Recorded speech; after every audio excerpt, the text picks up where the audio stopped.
Tough penalty. And when Liam, when you say straight up in the air, you mean quite literally. Yeah. That went straight.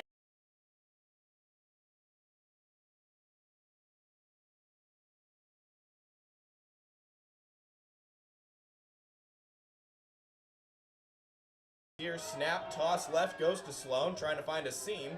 Puts his head down, able to pick up about 5 before he's brought down. For the Niners, gain of about 5. Look like Malinowski and Snodderly in on the top there for the Corsairs. 2nd down and 5 upcoming. Forward progress as opening play of the game, the Miners went backwards. So ball's out at the 30-yard line. Again, Miners all white, right to left as we see it. 2nd and 5 upcoming. Hargis tosses right again to Sloan, trying to find an edge. Again, good job by the Corsair defense. Brought down after 2 yards. It was Malinowski again who brought him down.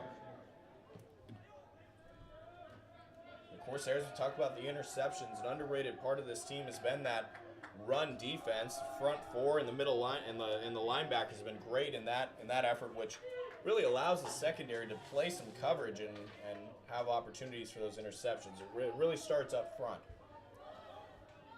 So the Corsairs, 4 down linemen right here. It's going to be 3rd and 3. Miners trying to get organized on offense, brings man across the formation. 3 receivers to the left for Hargis. He's going to hand it off to Sloan. Sloan puts his head down and drags the defender across the 1st down marker. He picks up 4, only needed 3, and the Miners move the chains. Going to be enough for a 1st down for the 49ers. So Yuba College. Again, 1 and 5 on the year. Got bailed out by the penalty. Again, it was Dante Hurt trying to block the kick. Ended up with a rough in the kicker call.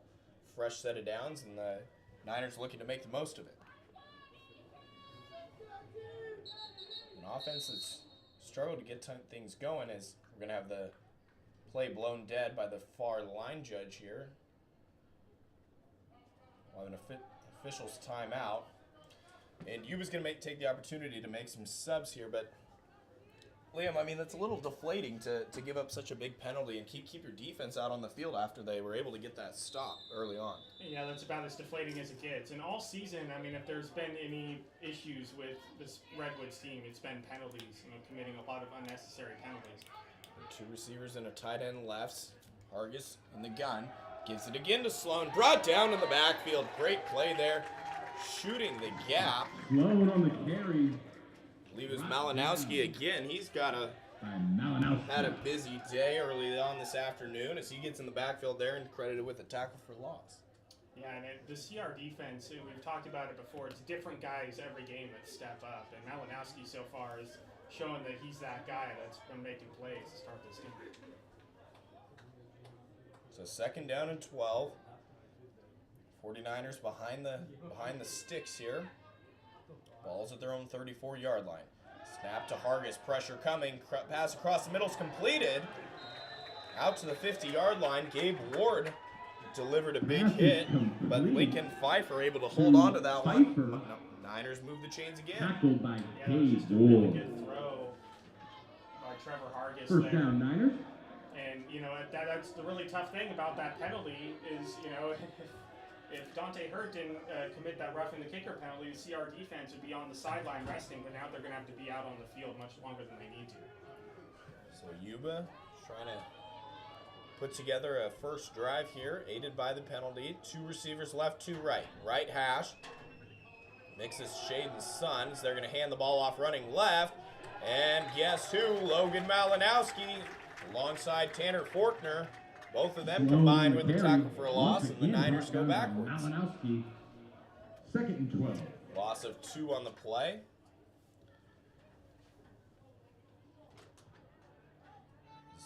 Front 4 for CR has been a stout against the run so far.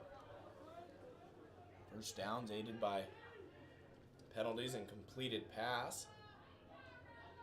Man in motion across the formation. Fake to him, give it inside. It's Sloan putting his head down. Nice carry from Smile Sloan. Brought down by picks up 6. Good enough for 3rd and about 5. 5. So 6 yards. Ball spotted on the Corsair 45. They need to get to the 40 for a fresh set of downs. 9:35 to go in this first quarter. 0-0 ball game from the Redwood Bowl. Liam Warner, Mitchell Manji bringing you Corsair football on this beautiful fall afternoon. Hargis in the gun. High snap. Corrals it. He's going to keep it after the fake. Hargis is going to be close to the line of scrimmage. Far referee. Both of them look like they're spotting him about a half-yard short. There's a mess of bodies there right at the sticks. So it will be 4th down. Call it 4th and about 1. Niners go hurry up.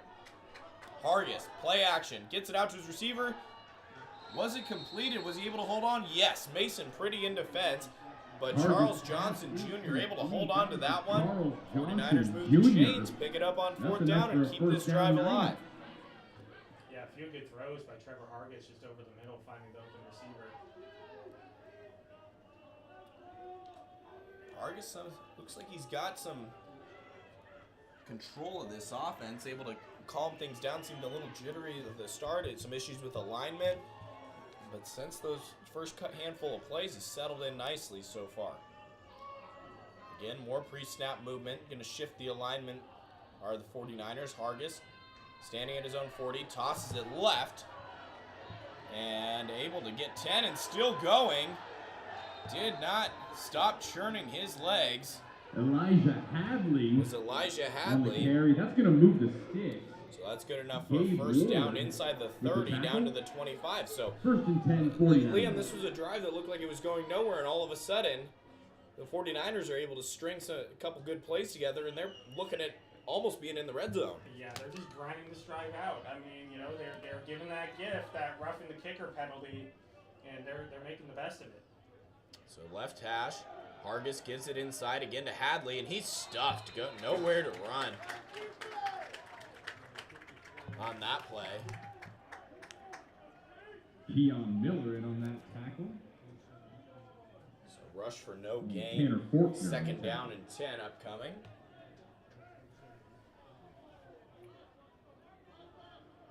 Corsair defense has been a bend but don't break type this year. They've given up yards in between the 20s.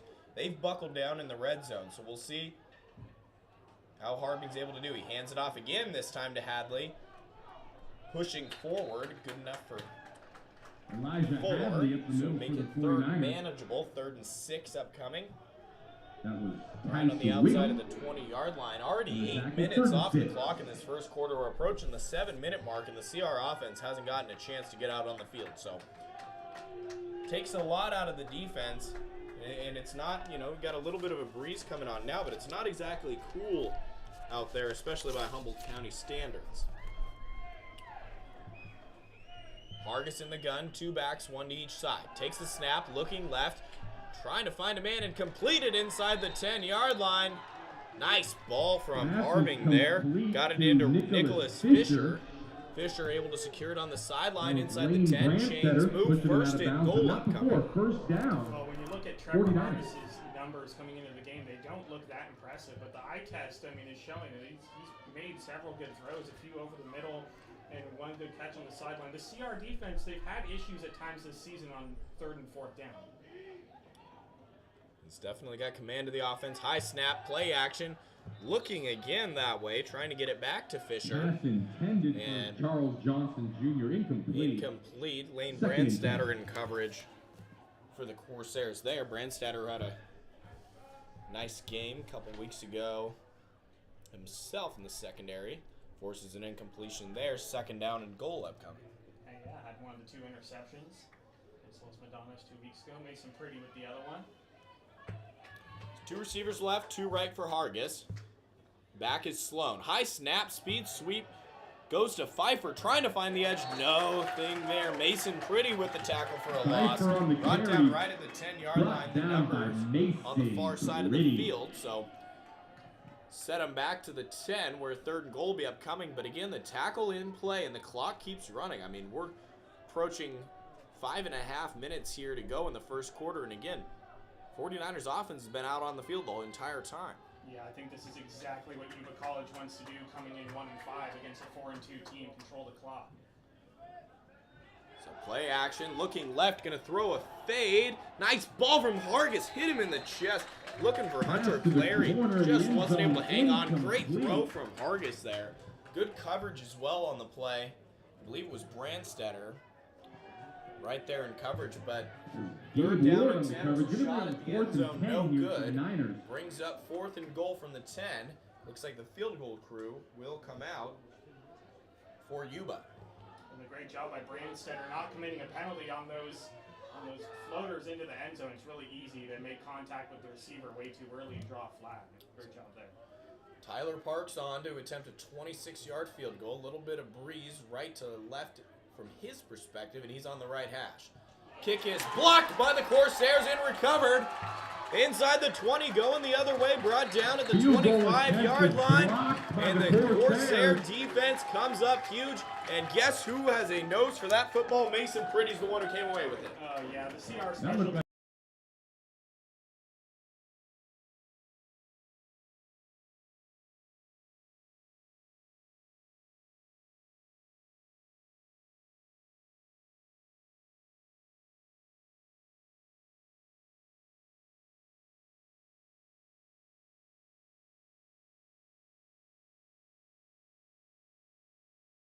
Teams, and here comes Max Huff in the CR offense. Huff takes a snap, hands off Cox Cooley, right side, he's got a seam.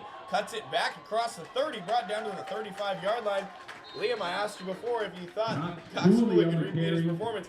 10 yards, that's a pretty good start right there. It looks like that bye week has not cooled him off as far as we can tell. Levi Cox Cooley gets 11 on the ground to start. CR in business, fresh set of downs. Again, it is homecoming today for Cal Poly Humboldt, so we got a lot of festivities going on campus. Obviously, one of the best places in the country, and in our opinion, to watch a college football game, the Redwood Bowl. Huff, snap, gets it out to Carson Tucker left on a screen. Able to pick up 6 yards on 5-6 yards on the screen, and second down and medium upcoming. One of the things I'm looking for is, a lot of games CR has had issues establishing rhythm early on in the game, the CR offense, but looking pretty good so far, even though small sample size. Second down and 5 coming up again. Run play for 11 by Cox Cooley, a little screen to Tucker, so Corsairs playing semi-conservatively to start and have had good results. So they're at the left hash again as we see it on the home sideline, left to right for the Corsairs. Snap to Huff. He's going to throw another lateral pass to Carson Tucker. It's a double pass. Tucker was hit as he threw it, went short. Got a flag down back at the 35-yard line in the area where Tucker caught that pass. We'll see what the call was. It run the screen to the other side. You come back with it. You've got the flip play for it, the double pass. Defender didn't bite. There was one-on-one coverage down there with Aguirre. We'll see what the result of the penalty is. It's some sort of motion or alignment penalty based on where the flag was thrown and when it was thrown. Yeah, and they're walking off yardage towards the Corsair offense. So a loss of 5 on the play is what it looks like from where they're spotting. Obviously, we haven't gotten the call yet. Usually when you try trick plays like that, you can mess things up a little bit. More room for error. Offense, number 84, lined up in the neutral zone, 5 yards, second down. So an alignment issue for Yuba. The other end of the field, this time it's the Corsairs. Jadon Janae, the tight end, lining up in the neutral zone, so Hellman in front of the ball. 5-yard loss, but they do keep the down on the incompletion. So it's second down and 10. Ball spotted at the 36-yard line. Corsairs lined up. They're going to shift the formation. Cox Cooley moves into the backfield now, was lined up as a receiver. Huff takes the snap, looks to his right, got a man, Aguirre at the 40. Aguirre across the 45, trying to get some yards after the catch. He went forward and moved backwards. Fans a little frustrated. They wanted him to get upfield, but Aguirre, nonetheless, able to pick up 9, third down and 1 upcoming. Bruno and on the tackle. Brings up a third and Corsairs short. Offense for the Corsairs. Look cohesively, I think, not a ton of rust early on, coming off the bye. Again, a little bit of a limited sample size. Yeah, it looks really good so far. I'm liking what I'm seeing. Tight formation, Huff under center. 3 backs behind him. He's going to hand off right. And Cox Cooley hit in the backfield and dropped. Flag's going to come in on the play, but that one was blown up from the Cox start. Cooley on the carry, but we got a flag here. I think it was Brandon Darden who got in there. Well, the flag was thrown right when the tackle was made. Yeah, I'm wondering if it was maybe helmet-to-helmet contact or a face mask. Yeah, it might have been a face mask. 84. Holding. Well, I guess we're both wrong. Holding against the Corsairs, so we'll see if they want to accept or decline this. It would be 4th and short if the penalty's declined. Otherwise, they'd get another shot at 3rd down. But again, that was great defense on the play from the 49ers to stuff that one on 3rd and short, especially the way CR's been running the ball. Holding. Offense. Number 84. Penalty decline. 4th down. We'll decline the penalty and accept the loss of 2 on the play. Holding penalty was called on Janae. So 4th down and 3 upcoming, and it's Ryan Thomas on to kick it away for the Corsairs. 3:08 to go in the first quarter. 4th and 3. A little bit of a tongue twister there. Thomas gets the snap, kicks it away. It's a good one. Spiraling kick, fair caught at the 16-yard line. That is where the Niners offense will see him again. Liam, is there any way they're able to put together a drive, similar to what they had on that one, long-winded? I think that one was kind of an anomaly. Our referee today. I mean,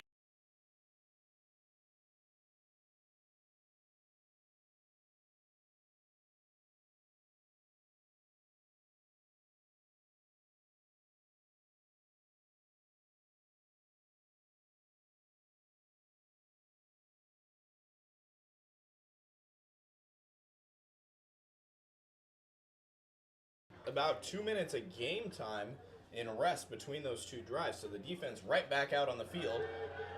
Hargis takes the snap, screen pass out right, and swarming CR defense right there. Multiple hats to the ball. They make a stop after a 2-yard gain by Johnson.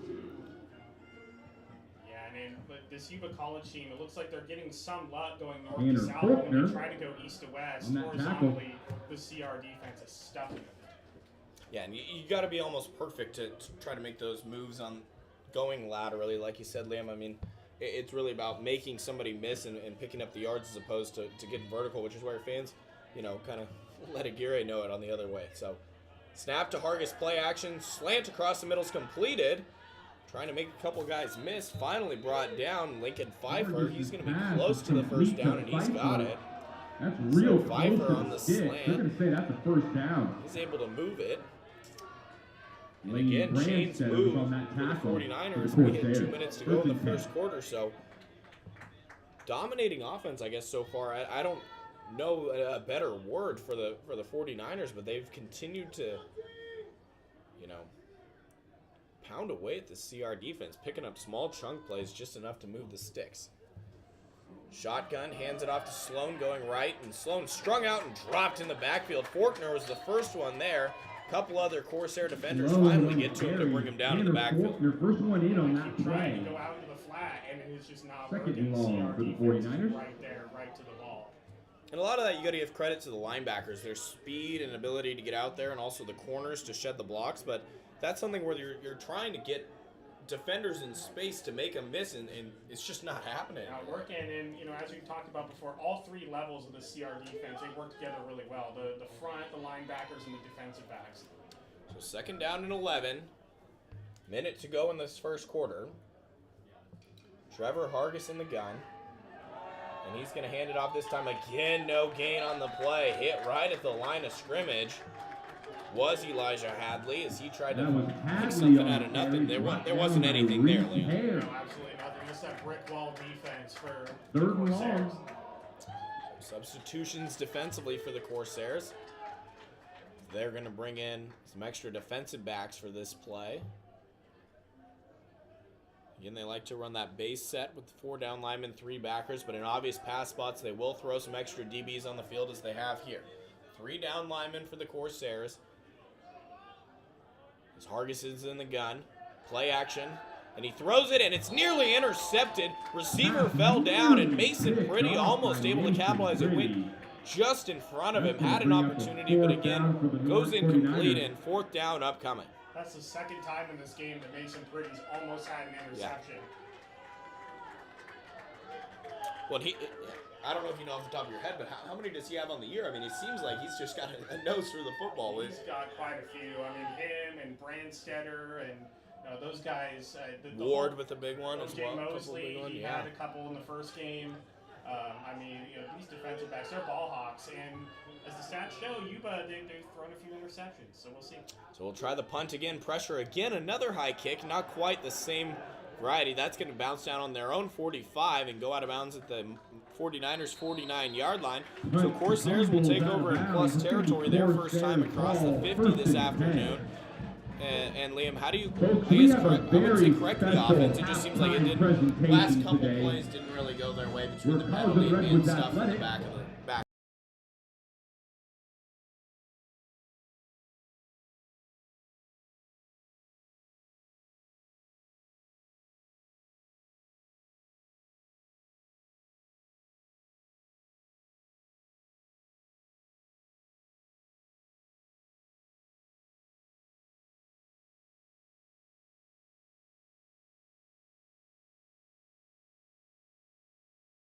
On the ground, 6 yards on the ground as we've reached the end of the first quarter. So quick first quarter here from the Redwood Bowl. Your score is 0-0. College of the Redwoods, Yuba College. Second quarter coming up next. ESPN 107.3 FM, 1340 AM.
Going to switch sides of the field. Corsairs going right to left now.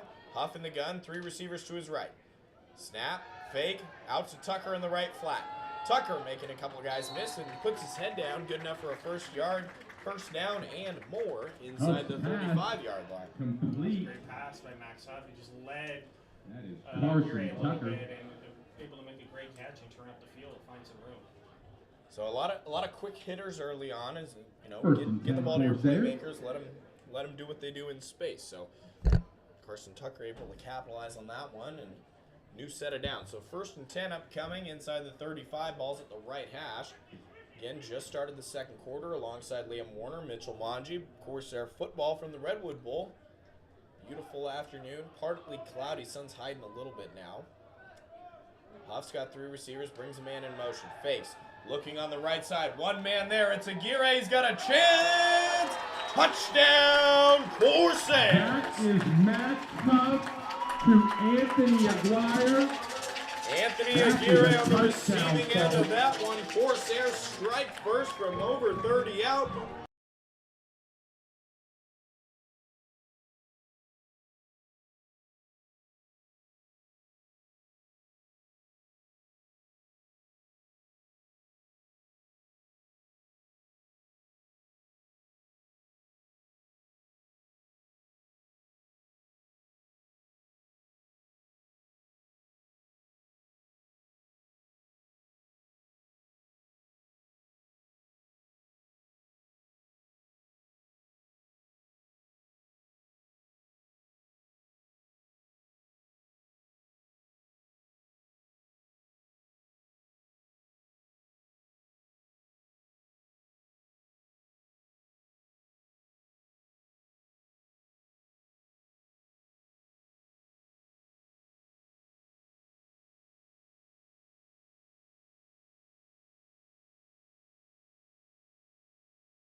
gets one.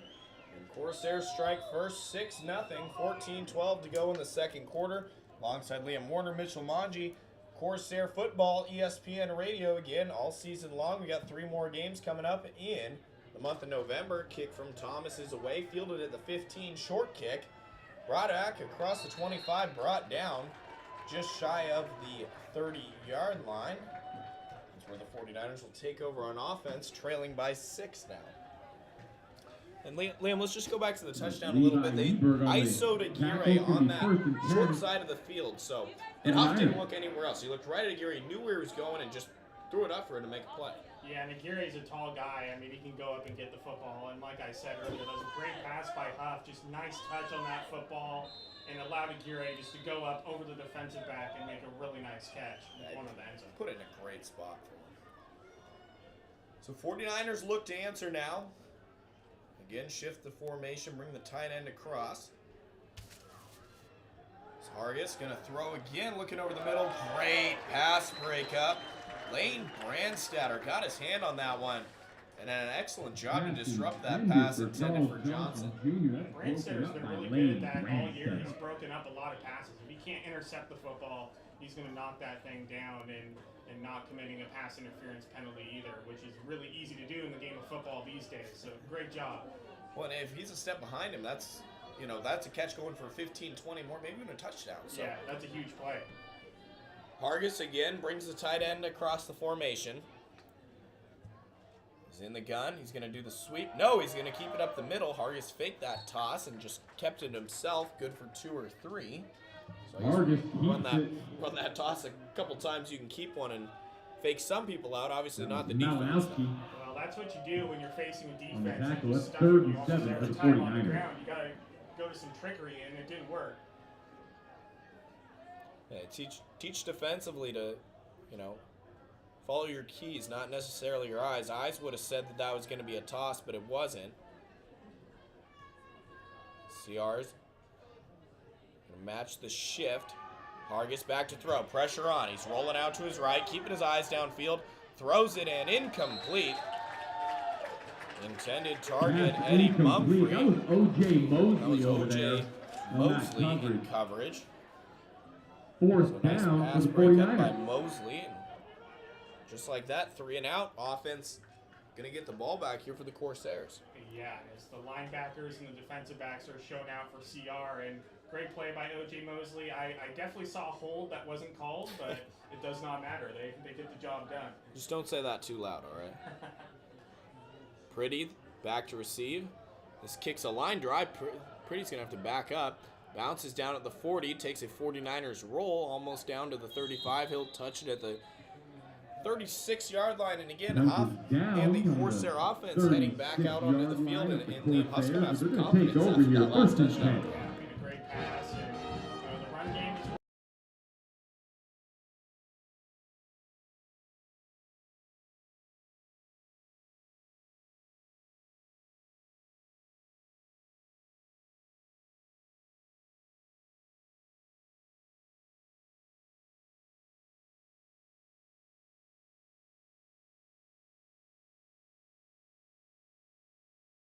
early. There's a jump. Corsairs going to have a free play. Huff looking down the field, intended for Hurt. Went up and got it. Dante Hurt at the opposing 40-yard line. Offsides is probably the flag. This is, oh no, are they signaling an illegal shift? Oh man, I think that's what the referee is signaling. That's tough. We'll see what the call ends up being. Looked to us like it was an offsides. Huff went with the hard count. 2 linemen jumped across. And then he got the snap. I didn't see any movement on the Corsair side. Again, could have been wrong. If this stands, I think that's what they're discussing. it's a 25-yard completion. If not, you got 5-yard loss. Big swing here, and it looks like it's coming back. Illegal motion. Number 4. Defense in the neutral zone. Snap. Penalties offset. So we're going to have offsetting penalties. So there was the offsides call, and then it was Emmanuel Iguanabom who got tagged with the illegal shift on the offensive side. So we'll rewind the tape and do it again. Corsairs 1st and 10 from their own 36. Well, and obviously with the play that just happened, this hurts the Corsairs a lot more than it hurts the Miners. Because if there was no penalty on CR, it would have been a really nice connection to Dante Hurd on the near sideline. So no play, 1st and 10. Tucker comes across the formation. 3 receivers left, 2 right. Huff looking to pass, goes right. Guess who? Anthony Aguirre. 1st down, Corsairs pushed out at the 50-yard line. So 14-yard gain. Complete to Aguirre. And Anthony Aguirre's been a favorite target of Huff early on. That's Yeah, Basile. just like the defense, the CR offense. Pushed him out of bounds for the Niners. Guys 1st down. that show up Corsairs. and make a lot of big plays. And against Los Medanos a couple weeks ago, Anthony Aguirre was that guy, and he's shown to be that guy again today. Carlos Aguilar didn't play a ton in their last home game, was feeling under the weather. And haven't seen him much today. He's not out on the field right now, so Aguirre kind of next man up right there with Dante Hurt. Gun for Huff. Hands off Iguanabom. Cuts right, cuts back left. Puts his shoulder down, picking up a couple more tough running by Emmanuel Iguanabom. They're going to get him 7 or 8, but man, just put his shoulder down and got a couple extra yards out of it. Well, the difference between Levi Cox-Cooley and Emmanuel Bonneglum, Cox-Cooley is more small and shifty, but Bonneglum is very big and physical, and a great physical run there. Carson Tucker checks in for Nate Lopez on the offensive side, and 2nd down and 3 upcoming. Corsairs putting another nice drive together. First one was stopped on a short 3rd down play. Otherwise, they put together quite a cohesive display on offense. Tucker comes across, shifts back. Snap to Huff, setting up a screen on the opposite side for Iguanabom. He's got a blocker in front. Cuts back 35-30. 35-20. Iguanabom 10-5. Touchdown, Corsairs. Emmanuel Iguanabom on the screen pass takes it to the house. Corsairs strike again. I mean, that was just a great play call by the CR coaches.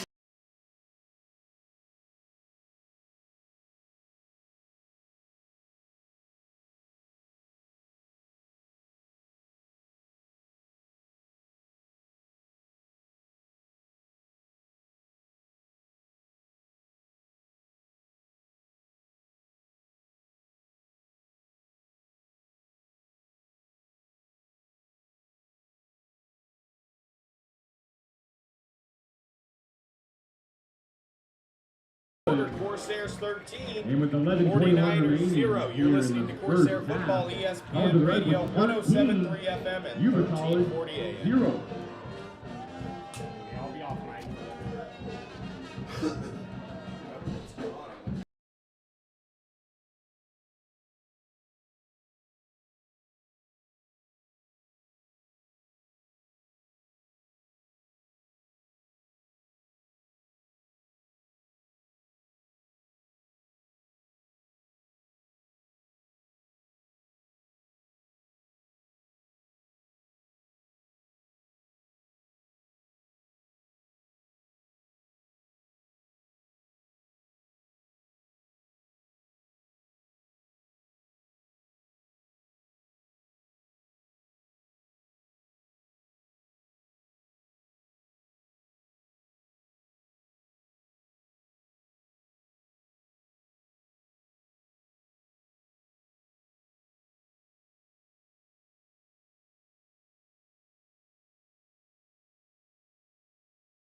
The 25.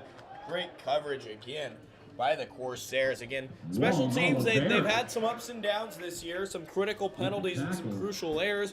But again, on the other flip side of it, you've got a dangerous return man, Mason Pretty. They've had good coverage. They've got a blocked field goal in this game already, some blocked punts on the year. So very, very opportunistic on the defense and special teams kind of sides of the field. And again, that's going to be a critical spot to make up points. Make plays, Special teams, again, something that's overlooked is the point that I'm trying to make here. So Corsairs, 4 down linemen. Hargis on the other side's got 2 backs, 1 to each side. Play action, looking left, pass completed. Brandstetter tackles him right at the sticks. Carlos Berry able to haul that one in. Depending on the spot, he's going to be close to or have the first down. Looks like he's coming back to the sideline, so they're going to mark him out a yard short. Second and short for the 49ers. It'll be 2nd and 1 upcoming. Again, 11:10 to go in the second quarter. In case you're just joining us, 13-0 is our score from the Redwood Bowl. It was a 49ers offense that took off almost 10 minutes on their first drive. Corsairs have had 3 possessions, scored on 2 of them since. Hargis in the gun. Pfeiffer in motion. Gives to Pfeiffer. He's got room to run 40, 45, and steps out of bounds, close to staying in there. But it's Lincoln Pfeiffer on the speed sweep. He's able to get a 49ers first down out close to midfield. Brandstetter again on the play. Liam and I had talked about it, the opportunity for this 49ers team trying to stretch the Corsair defense laterally. Hadn't had a lot of success so far.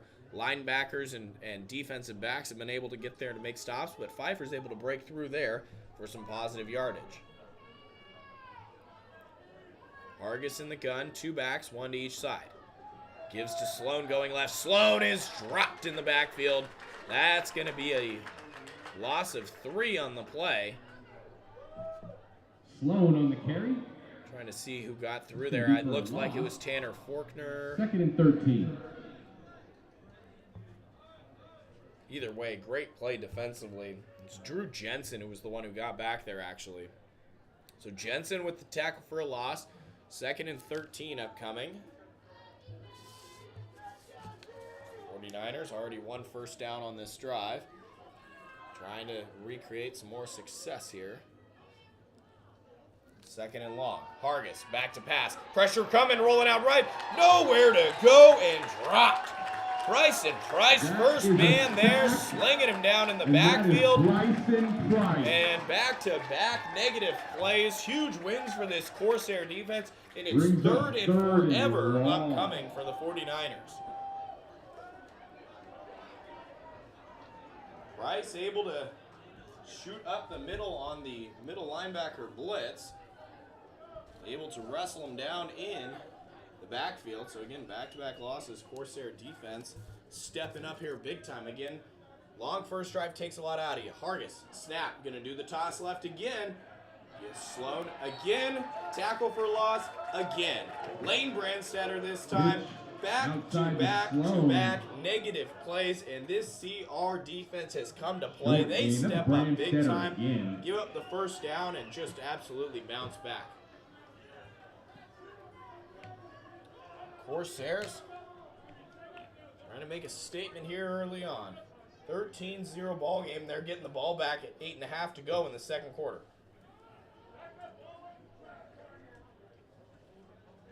Pretty on his own 45. Another good kick, so bouncing back. Fielded by Pretty. Stumbles, almost lost the ball. Able to hold on to it. Now he's dragging defenders with him across the 45, and what looked like it was going to be a gain for nothing ends up a gain of 9. The Corsairs are going to take over plus territory there.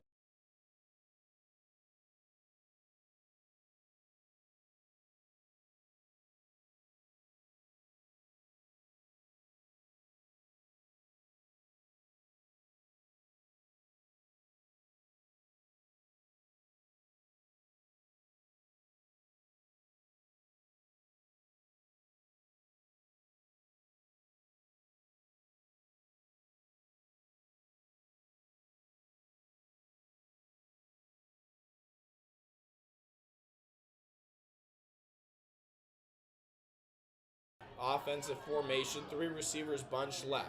Huff, counterplay, hands to Cox Cooley. He's got some space to move, picks up 5 before he's wrestled down. Cox Cooley. Levi Cox Cooley able to find a bit of a seam.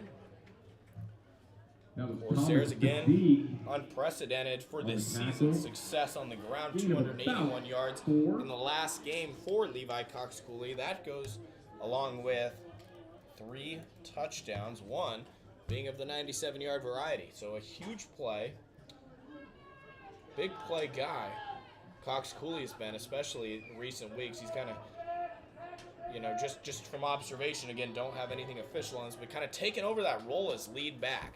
Huff, hard count, gets a jump. Free play incoming. Huff taking a shot on the right side. He's got Aguilar. Touchdown, Corsairs! Max Huff That with is a another touchdown. We strike got on a flag, go but that might have route. been a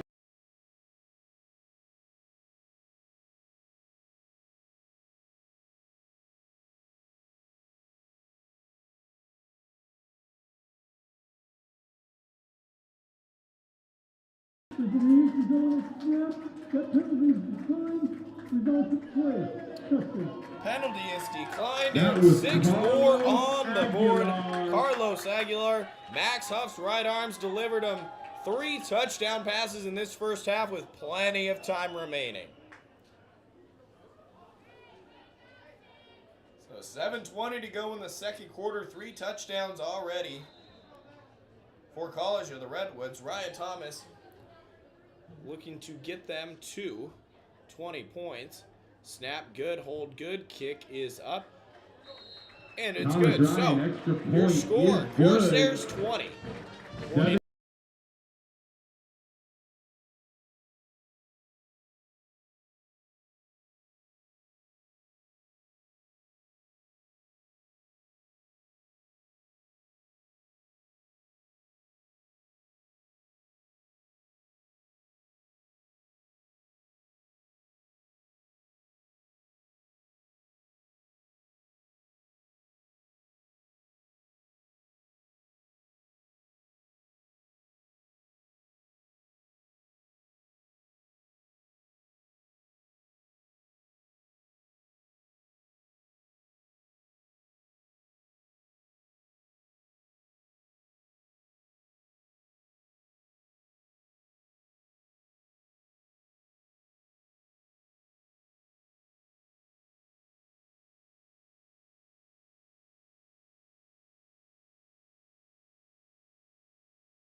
out of bounds was That was Pfeiffer Pfeiffer. on the kickoff return. Nice one there. Took that out We'll to run it about back to the the 35. touchdown one more time again. Hard Pretty count first from and Huff. 10, Second time he's done 49ers. that. Second time he's got to jump. Last time it was Like to thank offsetting another penalties. title This sponsor time it's a here, 42-yard Harrison touchdown K. pass to Carlos Aguilar. Harrison Similar K. to Market, the a proud last supporter play again. They of had a College gear of angle Redwoods one-on-one down that athlete. right side. This one, Aguilar just had a step. Like, you just knew as long as that led him and he didn't, overthrow him, Huff didn't, that was going for 6. So, great job by Aguilar on the release there. The Corsair defense again back out there. 7:14 in the second quarter. Fake the toss left. Here comes Hargis across the middle. High throw, hauled in. Nice catch. Hunter Clary Hunter went up and got Clary that one. He's down now on the field. Going to be That looked down to like the Gabe 50-yard Ward line, in so there. he's taking a... On the tackle. Couldn't tell if it was on the tackler when he hit the turf. We're going to go ahead and take a 30-second break. We'll be right back.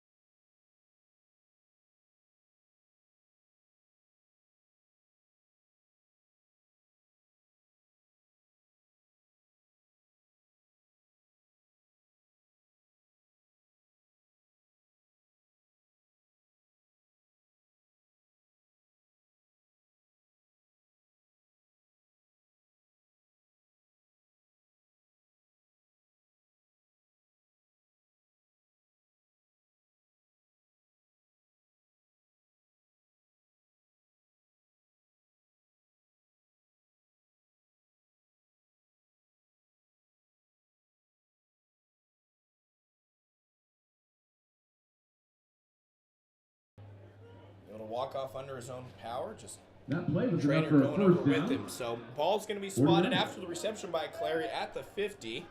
Hope that he's all right. So Hargis in the offense, able to move the chains. So Hargis got 3 receivers. Again, brings the tight end across the formation.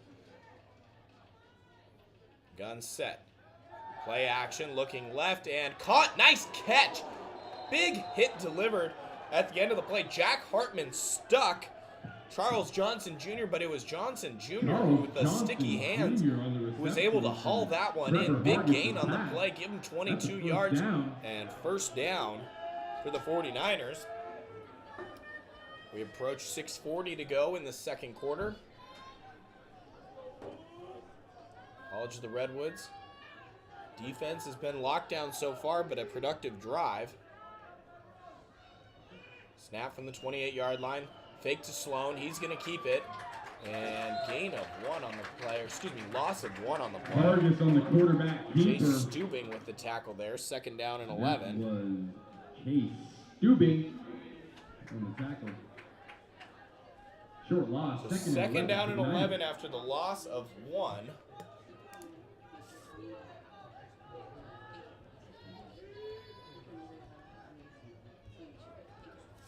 Just trying to get something sorted out. Not sure what play clock continues to go. We're almost to 11 and 10 seconds now, and 49ers still getting set up out there. Here comes the shift. And just to get the playoff in time. Pressure immediately on Hargis. Pass goes incomplete, intended for There was some Pfeiffer. heat on that play. And that was I believe it applied was. by Bryson Yes, it was. Price Bryson for the Price again. Corsairs. He's already got a sack today. 3rd and 11. So, pressure again. Bryson Price has been doing a good job.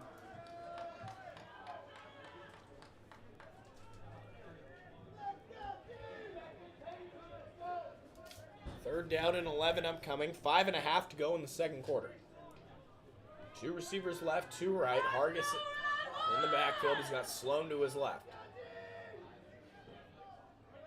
Now shift Sloan out of the backfield. They're going to throw it laterally to him.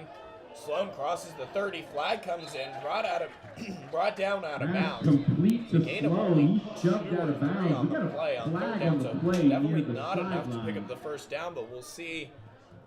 The flag is, I believe, the Mason Pretty. so we're trying to set up the screen. Could be a hold against the offense. In which case I would assume that the Corsairs would decide. Coach Wheeler, Coach White together with the sideline referee. The signal is that they will decline it. So we'll get the call, most likely holding, but it's going to be declined regardless. Holding. Offense. The penalty is declined. 4th down. So 4th down upcoming. Is it going to get credited with a 2-yard reception? Will Ishmael Sloan. So it's going to be 4th down and 9 from the 28-yard line. So you got to get to the 18. 27 then. 9 yards to the 18. You get the ball back with about 5 to go. Hargis gun, 3 receivers left, and a tight end to that side. 1 receiver to the right. High snap over his head. Hargis lost it. Gets it. It bounces right to him. He punts it. It's going to roll down out of bounds, tip out inside the 10. So, good strategy there to try and get the quick kick from the punter and pin him deep. I mean, not much else you can do in that situation unless you're going to go for it. But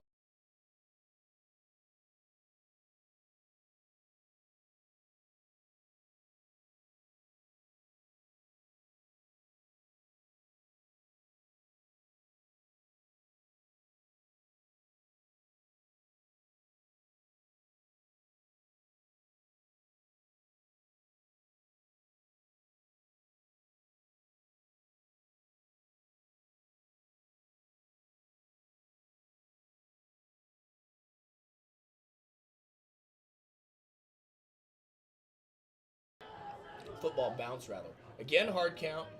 A little bit of wiggle, but no jump. Pointing at CR offensive lineman. Obviously, the D-line wanted false start call, and I don't think they got this playoff in time. I believe it's going to be a delay game. Delay game. And it is. Offense, number 9. 5 yards. 1st down. So delay game sets him back to the 5-yard line. Last time the Corsairs were in this territory of field, exact same spot, exact same side, right inside the 5, it was Levi Cox Cooley, 97 yards to the house. So don't want to say I'm expecting that, but we know he's got the capability. Cox Cooley in the backfield. Looks like Shane Purcell, I believe, is in at quarterback. Yes, he is. Handoff right, Cox Cooley. Drop for a loss in the backfield. Cox Cooley. Man who got there was Avery Allen, big defensive lineman. So 2-yard loss on the play. So loss of 5 on the false, or excuse me, delay game. It's going to bring up 2nd and 16 for the Corsairs. And again, Purcell in at quarterback. Max Huff standing on the sideline. Helmet's in his hands. He's standing back at about the 36-37, so isn't getting any special treatment. I don't know if it's injury related or if this was maybe a planned opportunity to get Purcell some live reps. Obviously, upcoming at halftime, maybe not obviously, but my interview with Coach Ryan Bezio, head coach of the College of the Redwoods men's basketball team upcoming. And Coach Bezio, great interview always. Handoff goes to Cox Cooley. He goes up the middle, picks up 6. But just somebody you could just talk to like you're having a normal conversation all the time. It always makes you feel like, you're the only person in the room listening to you, and he just such thoughtful answers. Great person all around. I've known him for a couple years now, and guy's nothing but class. So make sure you stay tuned at halftime. We've got a fairly lengthy interview with Coach Bezio coming up, and what kind of brought that to my attention is you've got Shane Purcell in at quarterback now for the Corsairs on the football side. His twin brother, Kai Purcell, plays for Coach Bezio on the basketball side. So the Purcell brothers getting in on all aspects of CR athletics as Shane takes the snap here. Look downfield, decided to keep it. Rolls out, now throws intended for Lopez. Just threaded it in. Nate Lopez across the 40. He's still going. Across the 50, brought down at the 48-yard line. But Purcell rolling left, throwing with his right on the run, just dropped it in to Nate Lopez. And Lopez able to stay in bounds and pick up an extra 15 after the catch. We got a flags behind the play. I believe they came out after Lopez was down. So the result of the play should stand. I saw some white jerseys on the ground and a offensive lineman for CR walking away, so they might have got tagged with an unsportsmanlike. We'll see what the call is here, but regardless, that was just a dime from Shane Purcell. Such a tough throw.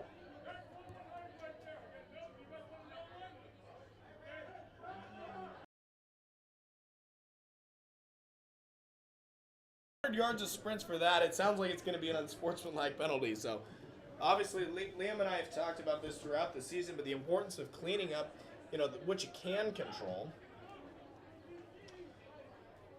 So it should be, since I believe Lopez was down, it should be 15 yards from the end of the run, I would imagine, but we're going to still hashing this one out. While they get this one figured out, let's take another moment. Thank some of our sponsors. The guys over at Alves Inc., handyman service from McKinleyville Ace Home and Garden, Summit Funding. On the play, one against each team. The first one is the sideline warning. Redwoods. First foul, unnecessary rough defense, number 91, 15 yards, first down. Okay, so the penalty against CR, not really a penalty, more of just a sideline warning. And you got a 15-yard, so CR is in business at the 31. Again, last couple guys to thank: Bear River Casino, ABC Roofing and Solar, and Stewart Telecommunications. Again, everybody who gets us on the airways, we appreciate you and your support. So it's Shane Purcell in the shotgun, Cox Cooley to his right. He's got Lopez and Aguirre on the right, Dante Hurt, the lone receiver, left. Lopez comes across the formation. Snap to Purcell. Looks left. Comes back right. He's going to throw. Intercepted at the 25. The receiver was not looking. Picked off by Jackson Jones. He brings it all the way out to the 50.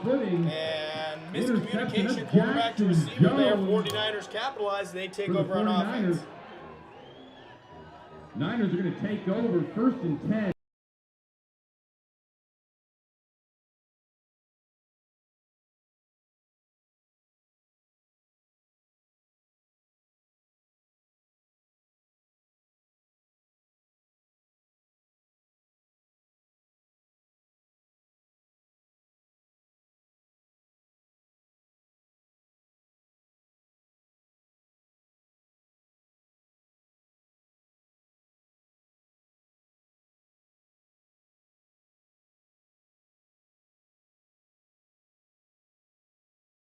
'49ers, you got to capitalize.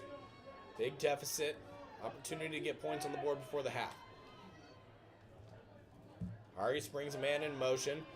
Screen, and they're going to throw it on the wheel, and it was caught, I believe, yes, 18-yard completion on the right side. Brought in by Justice Madsen. They faked a wide receiver screen behind the 50-yard line. Sucked a couple of the CR defenders up and found Madsen over the top. Good for 18. A little screen wheel play. Beautifully executed there. And another nice throw from Hargis. He's been really accurate so far, you know, when he's had time to throw. So Corsair defense reeling a little bit. Last time able to force a punt in this very spot, 32-yard line. Handoff goes to Sloan, trying to find some room over the right side. Again, moving laterally, nothing there. Able to make it back to the line of scrimmage. Sloan on the carry. Gabe Ward, first guy there. Almost ripped the ball out. Tice Wiggum. Going to be a loss on the Borkner, many others in on the stop. So good job swarming second down. The football. That's something they've been doing all game long, is that success swarming to the ball. See defensive line coach for the Corsairs. Coach Marcus wears that swarm t-shirt if you see him on game day. Shotgun, Hargis. Tosses left. This time goes to Hadley. Hadley trying to find some room. Runs a CR defender over, but didn't get many yards after the contact. That's good for 4. So big contact there, but not much in the yards department. Hadley, a tough runner. And got timeout called by the 49ers. We'll take one with them. Be right back. ESPN 107.3 FM, 1340 AM.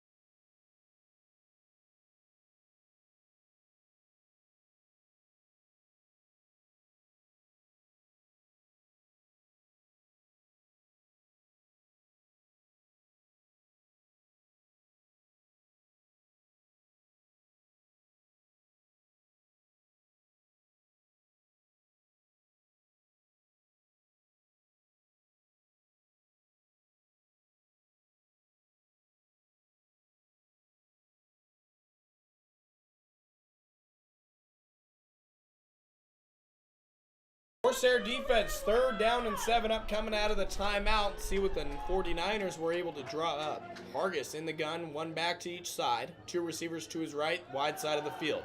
Back to pass, pressure coming, and completed. Was he able to hold on all the way? Yes, he was. Pass complete. Is that Johnson? No. Nicholas Fisher hauled that one in, his first catch of the game. Brandstetter in on that tackle. And that's more than enough for a first down. Yeah, mark him down at the 20-yard line. So red zone opportunity with 1:24 to go. Clock stops as he went out of bounds. Hargis, snap, under pressure. Flushed out right, tries to come back across his body. Incomplete. Hargis just behind Elijah Hadley is running back. That was intended for Elijah Hadley. Not many. It's only about 2-3 yards downfield, and a couple defenders in the area. It's almost better for the 49ers. That one falls and goes incomplete. Again, coming up at the half, Liam Warner give you some first half stats and a good recap, followed by an interview with College of the Redwoods head basketball coach Ryan Bezio. Again, a lot of great content, and as always from Coach Bezio. Just always such thoughtful answers. So make sure you don't miss that. His handoff goes to Hadley, cuts left, cuts right back up the middle, inside the 5, brought down, carrying a defender. Did he get in? No. Marked down shorty. Took Brandstetter for a ride for 5 or 6 yards. Near the goal line. They're going to mark him short. Hadley just a little bit short. Rumbled all the way down inside the 1-yard line. Just inches to cross the plane now. Clock's going to wind. Now that the sticks are set, we approach 1 minute to go in the first half. 49ers going to let this clock run down. Corsairs not going to take a timeout. Got about a little over 10 seconds of play clock here until you got to snap the football. Big plays Corsairs have had, don't want to give him an opportunity. Handoff, Hadley, met at the line, goes nowhere.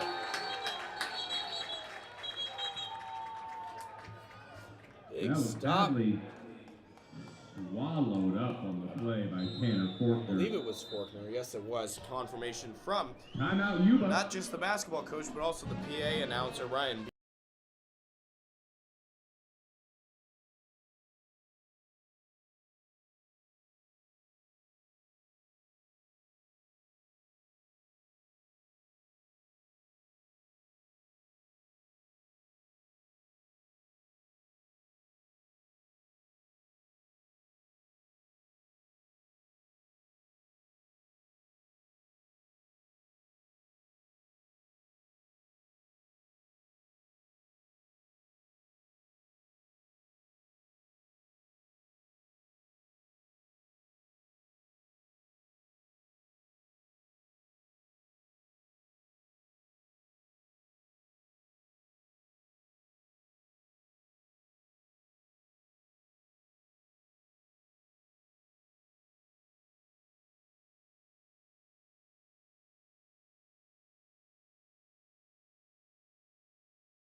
to the line of scrimmage. Vargas is going to be in the gun. Hadley to his right. High snap, gets down, gives to Hadley. Did he get there? He's really close. Side judge gonna mark him short, coming in from the far sideline. He's still marked short of the goal. And another timeout. So with 27 seconds, we're going to go ahead and take a timeout with them. We'll be right back. ESPN 107.3 FM, 1340 AM.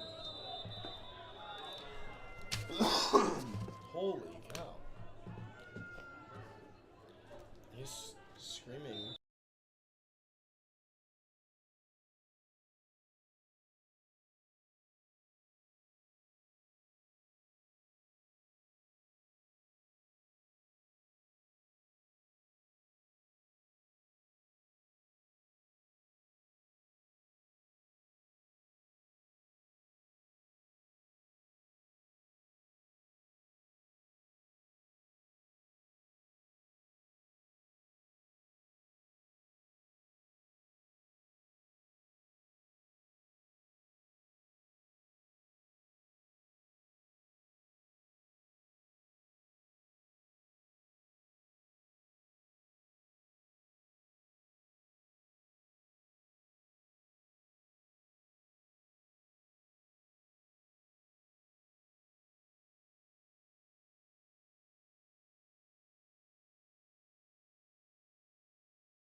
Your field goal on. Yuba cannot stop the clock. Two receivers right, one left, one tight end to either side. Running back is Hadley in the backfield. And give up the middle. Did he get in? Yes. Touchdown 49ers. It's Elijah Hadley able to get in up the middle. And so 49ers able to get some points on the board in this first half. They put together some good strings offensively. No points to show for it yet. Until now. So 23.6 to go. Corsairs will get a kickoff, see if they can do anything with it. I'd imagine Coach White probably going to take a knee and be happy with where he's at going into the half. But again, with two deep touchdown passes so far, wouldn't be totally surprised they decided to take a couple shots. And snap bounced to the holder. One hopper, but it's handled. Kick is up. Parks is able to drill it through. So in the first half. 49ers able to get a touchdown on the board. We're going to take a quick 30-second timeout and then bring it back to take it to half on ESPN 107.3 FM, 1340 AM.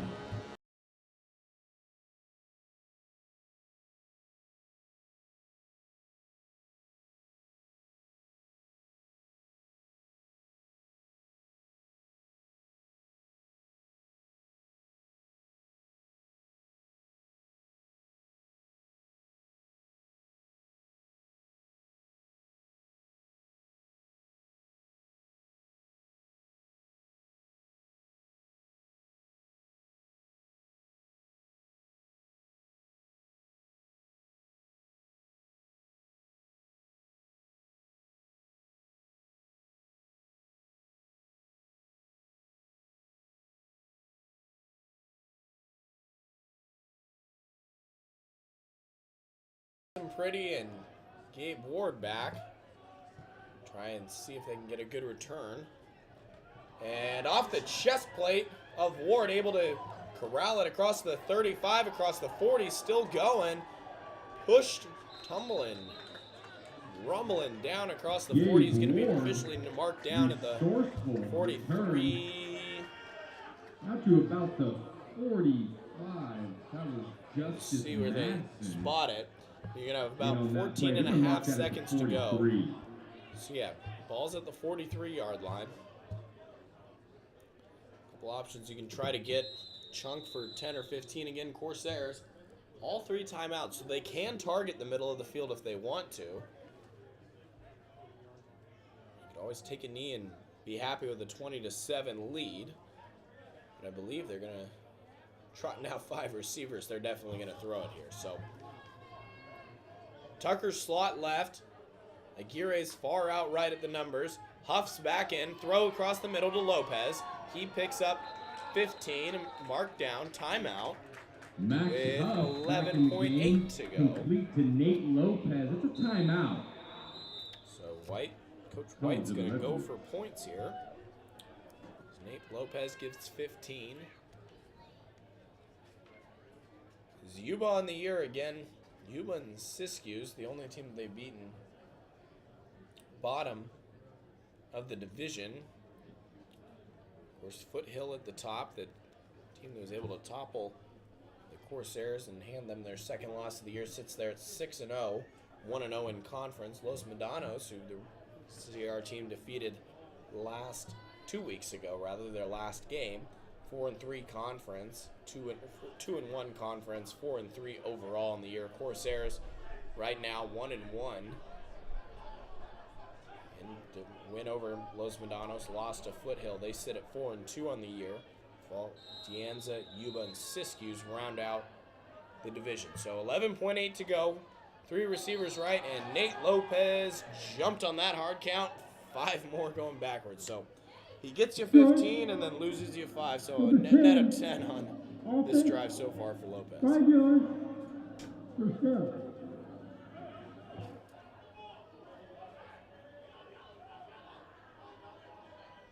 So ball's at the 49 or 47. First and 15, although you're just trying to get yards here. Huff, snap, looks left, batted down at the line of scrimmage. Huff pass deflected. So Incomplete. only takes a couple seconds off. Got another couple shots to try to get within field goal range. Again, not much breeze today. Flag, gently waving. It's going side to side with the field markers, so you're not getting much of an extra push. Ryan Thomas's range is 40 to 45. So if that was the case, your target would be at least inside the 30. Huff back to pass. Scrambling now outright. Throws it down the middle. Intercepted at the 10. Nate Lopez makes a tackle at the 20. First half expires. That's where we leave it. So Huff was taking a shot, trying to make something happen. Nothing doing. We're going to go ahead and take a 60-second break. Liam Warner on the other side. ESPN 107.3 FM, 1340 AM. Yuba College, 7.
back to the Redwood Bowl on the campus of Cal Poly Humboldt. It is halftime as your College of the Redwoods Corsairs currently lead Yuba College Miners by a score of 27. Let's take you through how we got here. The first quarter pretty uneventful.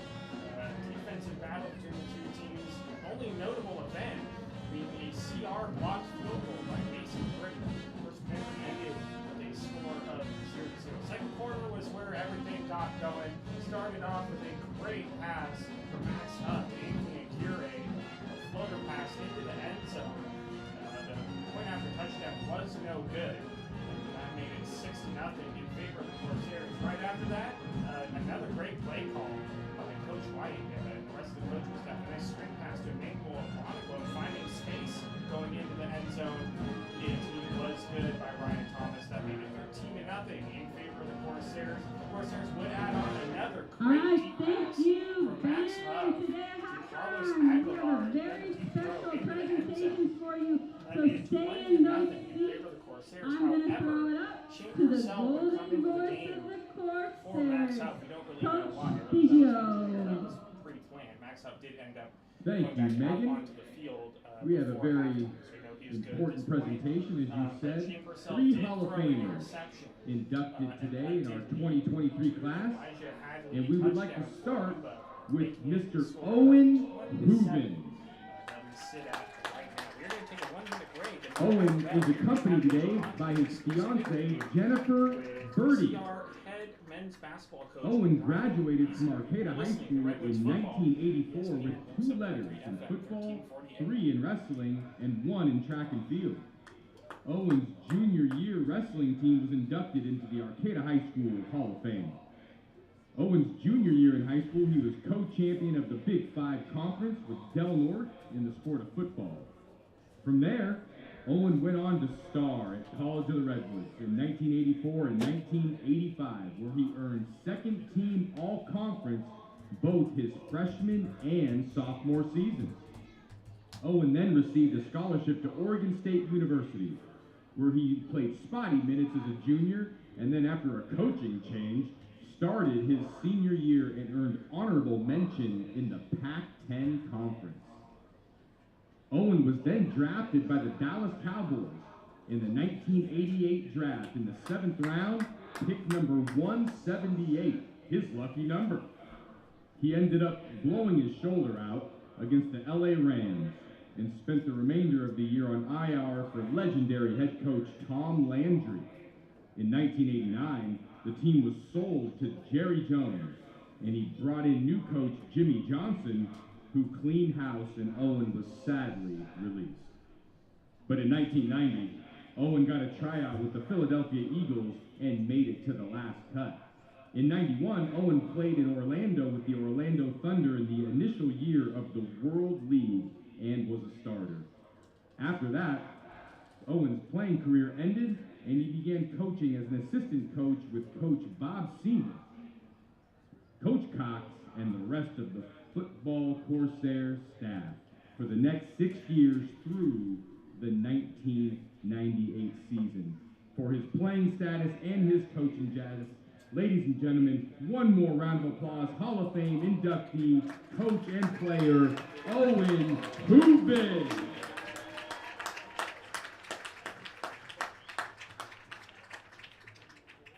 Next up, we have Mike Cox. Mike would like to acknowledge his wife Jana and his children for the endless support throughout his entire career and time at CR. Second, he'd like to acknowledge Jim McCauley, Fred Whitmire, and Tom Giacomini for their leadership and guidance. Third, the great teammates from all the HDN high schools who he got to know without their helmets on. Finally, the fantastic faculty at CR who kept him on track academically. College of the Redwoods was not only a great experience as a student athlete, but also as a member of the faculty and coaching staff for 23 years. Thank you, College of the Redwoods and the North Coast community. Folks, listen to this resume. 1972 member of the state champion Corsair football team.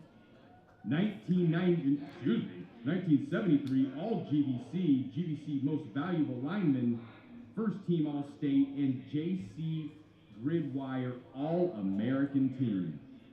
In 74, he went on to play for HSU, First Team All-FWC, as well as 1975 First Team All-FWC.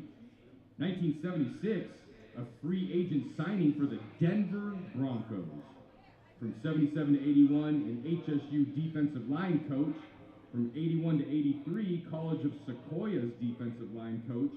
He then went to Taft College from 83 to 85, back to Sequoia's from 85 to 89, and then finally Merced College from 89 to 91 as an offensive line coach. And that's when it all started, folks. His career at College of the Redwoods as an assistant football coach, head track and field coach for 9 years. Mike Cox is in the Hall of Fame at Arcata High School, the Hall of Fame at Humboldt State University, and now, folks, the Hall of Fame at College of the Redwoods. Let's give it up again, Mr. Mike Cox.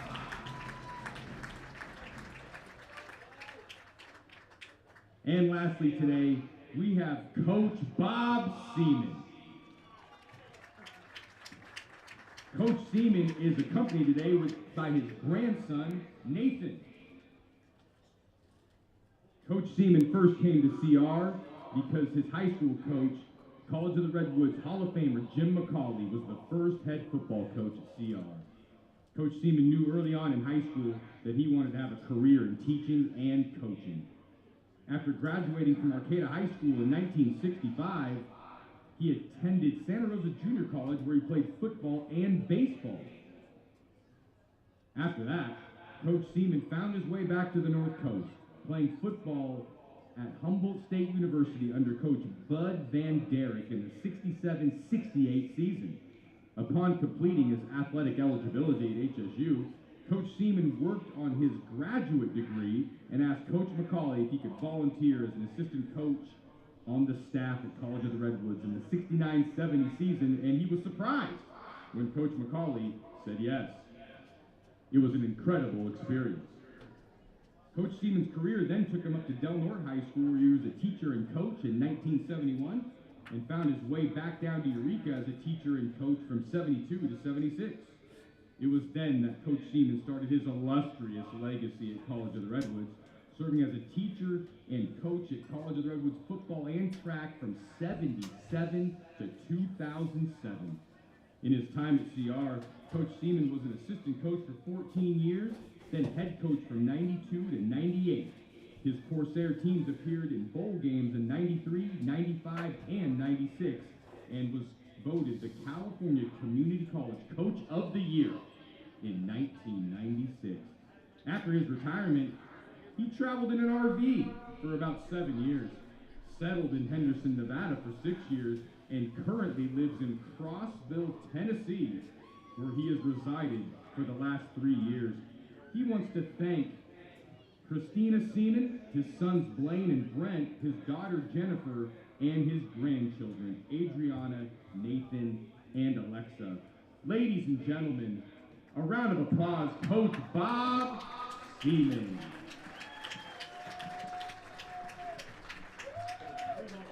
Thank you, Coach Bizio. Great job up there. I'm Bob Brown, the athletic director. I just want to say just a couple quick words about these three men. They're all legends, and you heard their resume, which speaks for itself. All three of these gentlemen were at the college when I arrived, and talk about just a great group of guys that were welcoming to myself and the young staff, and they had created such a culture around CR that was such a family and made it so welcoming for all of us. And obviously we're fantastic coaches and great mentors to all of the faculty at CR, and are a lot of the reason why I'm standing here today. So again, coaches, Owen, Mike, Bob, congratulations. Great to have you out today making the trip. Go Corsairs second half. Please stand, give them a hand.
first half. Coach White's not going to be too happy about that. Otherwise, a good half from the Corsairs, though.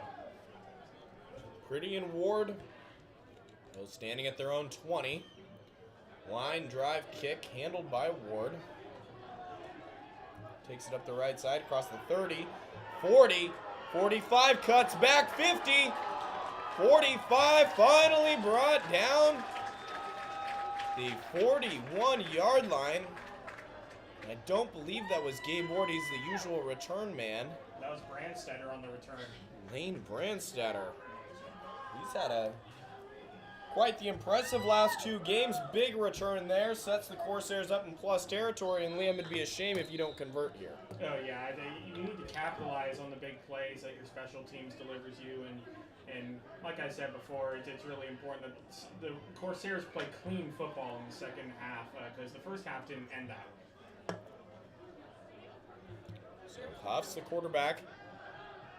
Aguirre, slant. Pass was behind him. But it's hauled in and good enough for 7 yards. 2nd and 3 upcoming. And didn't find out any more about what's going on. I believe it was just a scripted series for Shane Purcell. Again, we don't know anything else other than that. He did have a drive, ended in an interception, miscommunication between him and the receiver. Huff also with an interception to end the half. And Liam, we talked pregame about the CR defense and the 49ers quarterbacks, but it was the other way around a little bit in the interception category, not on the scoreboard. Yeah, well, I mean, as Coach White said in his interview pregame, games are not played on paper, so. Handoff goes to Cox Cooley. Got a little bit of a seam. Bounces to the right. Cox Cooley, shoulder down, tough running. Gets an extra 5 as he's down to the 15. Levi Cox Cooley with a little jump cut to his right at the 30 and straight downhill for 15. Tough running from the kid from Del Norte High School as he adds to his impressive total, and not just on the game, but on the season.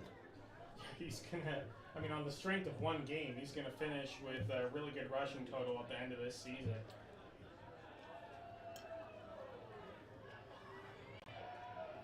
Three quarterbacks on the 3 receivers right. Shift the formation. They're going to move 2 to the left now. So 3 receivers left, wide side of the field. Corsairs right to left as we see it. Ball at the 15. High snap. Give to Iguana Bomb. No. Huff keeps it left. Picks up a block, trying to find the edge. Not much space there. Huff strung out. Only able to get a yard or so on that carry. A lot of running for just one yard forward. Yeah, CR getting a little taste of their own medicine. CR's defense has been doing that when Yuba's offense is going side to side, the CR defense has been stopping it. And this time, CR's offense going side to side in good pursuit by the Miners defense. So big return by Lane Brandstetter, set up the Corsairs. The other side of the field looking to convert here. 2nd and 9, upcoming from the 14. A little bit of movement on the other side of the ball, and it nearly intercepted in the end zone.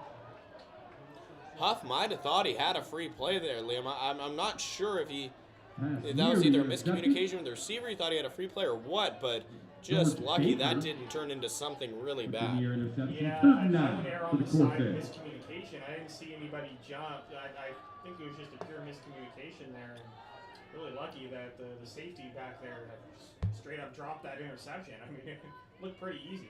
Well, and there was a little bit of pressure coming, so he did have to get rid of it.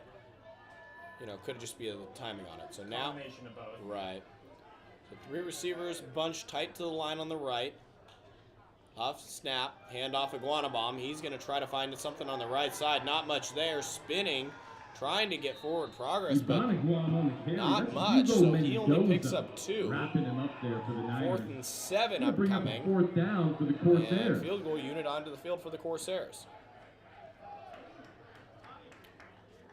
Right leg of Ryan Thomas, which has been a bright point so far this year. Obviously, a couple missed field goals, couple missed PATs, but far and away much improved from where this team's kicking game has been the last couple seasons. But yeah, last year there were 0 field goals. They've already beat that by quite a bit with a few field goals, so much better. Going to be a 30-yard kick, right hash for Thomas. Good snap, good hold. Kick is up. And he drilled it. Thomas So 3 Ryan, more on the board. field Corsairs goal. with a 23-7 About a lead. 30-yard 11:45 catch. to go in That's this third good. quarter. Back in 30 on ESPN 107.3 FM 13.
From Coach Junior Bean, who's works with the kickers, listed as the running backs coach, I believe, on the roster, but he works with the special teams unit. He's the one who brought Ryan Thomas in here from all the way from Alaska, so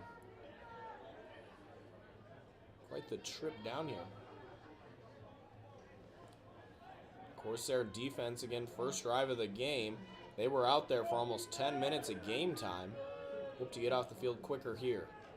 Snap, and it's a speed sweep. Pfeiffer fighting for yards, able to stay on his feet. They're going to call him out of bounds. He was able to get about 5 or 6 and then stayed up on his feet to get those extra 1 to 2 yards. So officially, they're going to give him a gain of 9. So aggressive run on the speed sweep there from Pfeiffer. Good start offensively for the 49ers. Yeah, and I think the CR defense thought they had him down, but he didn't quite go down and stayed up and to pursue him again and got a few extra yards. 2 receivers left. 1 tight end to the left. Hargis hands it off. And enough for a first down, but not much beyond the sticks. For Ismail Sloan. Swallowed up there by Tice Wiggum. That will be enough for a Sloan first and down. Elijah Hadley. Hadley's got the touchdown. But Sloan and Hadley been switching reps. Is now a little gimpy going off as Sloan and Hadley checks right into the game for him. Favoring one of his legs in the lower body, so hope to see him back out soon. Again, tight end shifts across the formation almost every play. Snap, Hargis gives it to Hadley. He's got space over the left side, trying to turn the corner, tripped up. Good open field tackle there to prevent a big gain. He had room. He was able to get around Brandstetter, but Lane able to bring him down and gain a 3 only. 2nd and 7. Good open field tackle. That's something you've been saying a lot this season. They've been just really, I mean, the CR defense is just so good, especially the defensive backs, linebackers, at just tackling in space one-on-one. That's what you said about the defensive backs, though. That's the key, because usually you're talking linebackers, that's what they're working on in space. Defensive backs are more on the pass coverage, but Brandstetter and Pretty at the corners have been a good job, as well as the safeties Ward and Hartman. High snap, play action, rolling out right is Hargis. Pressure on him, throws it short and incomplete. Tice Wiggum there. First time we've called his name this afternoon in the backfield, disrupting that play, forcing an incompletion. You got Tice Wiggum. 3rd and 7 upcoming. A little heat for the Corsairs. 3rd and 7. And the Corsair pass rush has done a really good job so far this season. Tice Wiggum, obviously Jaden Sandusky. So a talented group on defense. Another impressive showing today, only 7 points for the 49ers offense. 3rd and 7, gun for Hargis. Snap, pressure immediately. and throws it behind his intended target, Charles Johnson Target Jr. pass a little behind Charles Johnson That Jr. goes incomplete, and after moving the ball Gonna bring up effectively to 4th down start, for Yuba. drive stalls, and punt team coming on for Yuba College. 4th and 7, ball spotted at their own 39, and Mason Pretty going to be the man deep to return for the Corsairs. Again, just across at his own 40. Good protection, good kick. Pretty's going to let it go, and it takes a Corsair bounce, just hit the nose, jump back about 5 yards. Flags on the other side of the field. There is some wrestling off the ball, and a couple of flags fly in. Hopefully,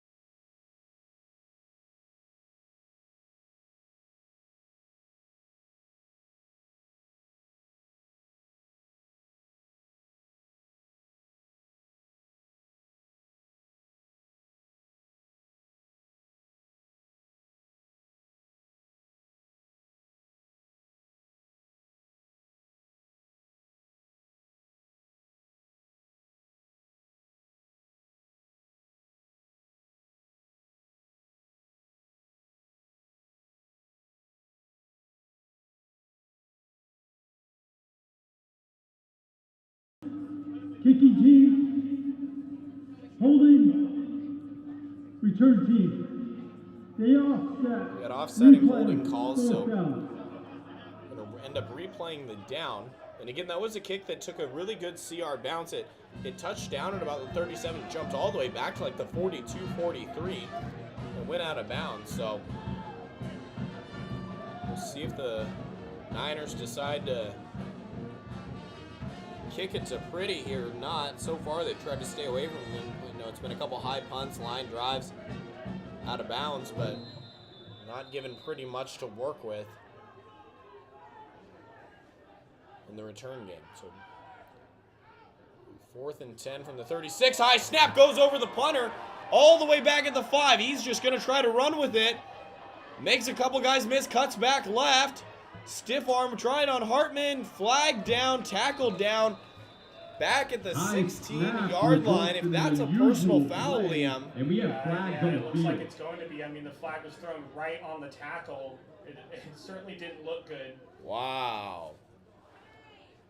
I hope I'm wrong, but it certainly didn't look good. See what the call is, but man, the Niners could get bailed out here. After a high snap, completely broken play. I mean, if this does end up being a personal foul, it's another big penalty on special teams that gets negated by a 15-yard penalty.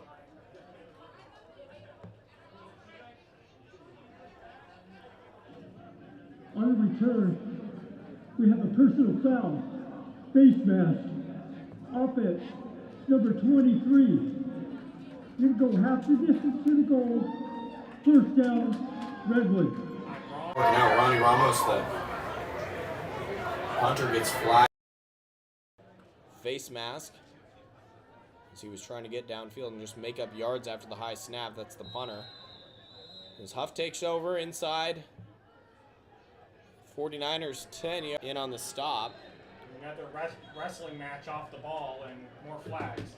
More flags, but more importantly, Cox Cooley comes off limping a little bit. Goes straight to the bench after that play, so something to keep an eye on again. And they're moving him back, it looks like, so it's going to be on the Corsairs here. Yeah, and Liam, other than really the second quarter, you know, started the second quarter. Offense, number 70. 10 yards, previous spot. Replay, first down, first and goal. So Kale Kuska tagged with the hold. But as I was saying, this game's been pretty choppy other than like the start of the second quarter where CR was able to get into a little bit of a rhythm offensively. Besides that, I mean, there's not much flow to this game. Yeah, it's extremely choppy. It seems like about half the time time when CR makes a good play, there's a flag, you know, that.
Key turnover for the defense. Recovered Haven't seen by it the yet Corsairs. today.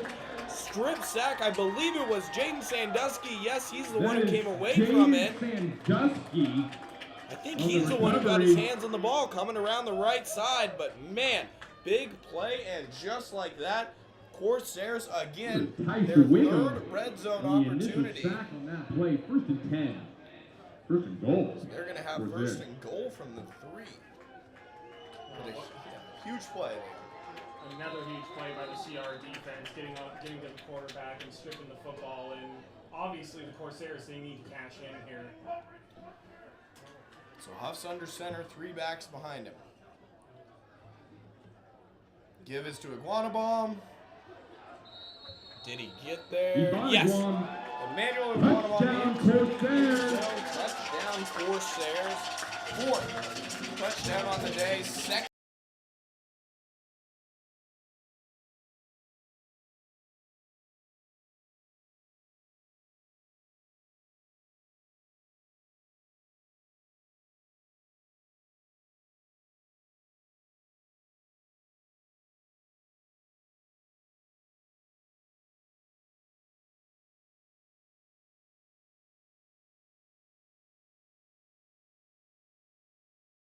Great defense.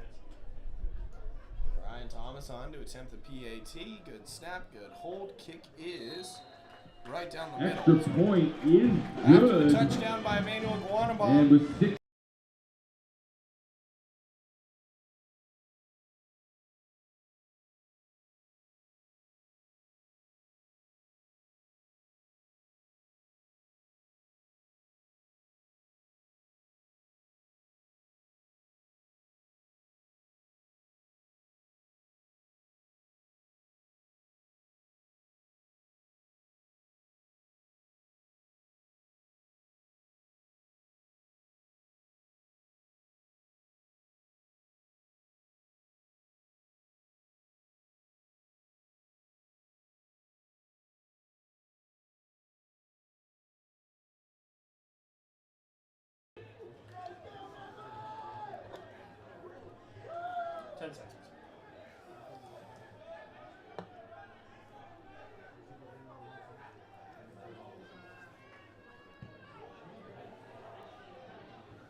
Ryan Thomas with a line drive kick, bounces 3-2 in the end zone and out. Yuba So College another will touchback take as we over stand 1st and at 10. We want to thank our 32-17 title in sponsor, favor of the Schaefer's Ace Corsairs. Hardware. 6:15 Thank to go you in this to third Schaefer's quarter. Ace Hardware for your Liam, you look commitment at the scoreboard and maybe to say a dominating student effort athletes by the at Corsairs, College but of it the Redwoods. hasn't quite felt that way. No, I mean, the Corsairs, they played a good game. The defense has really shown out, obviously. But offensively, there have been spurts of good moments. but also penalties and a couple of interceptions. So it has not been a perfect game offensively, but defense and special teams have played really well. You mentioned it. Corsairs' second half offense team, they've already got 10 this third quarter. Argus in the gun. Sloan back in the game. He gets the handoff.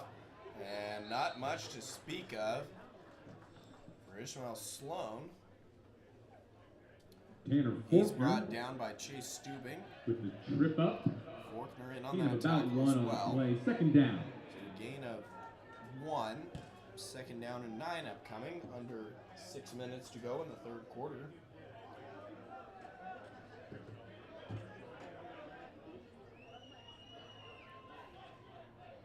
'49ers need to get in the end zone here. Haven't had much success in the third quarter, and feel they're starting to reel. Pfeiffer in motion across the formation. Fake to him. Give it inside to Hadley. He's dropped for a loss, and this Corsair defense continues its strong performance up front. Faulkner again on the backfield.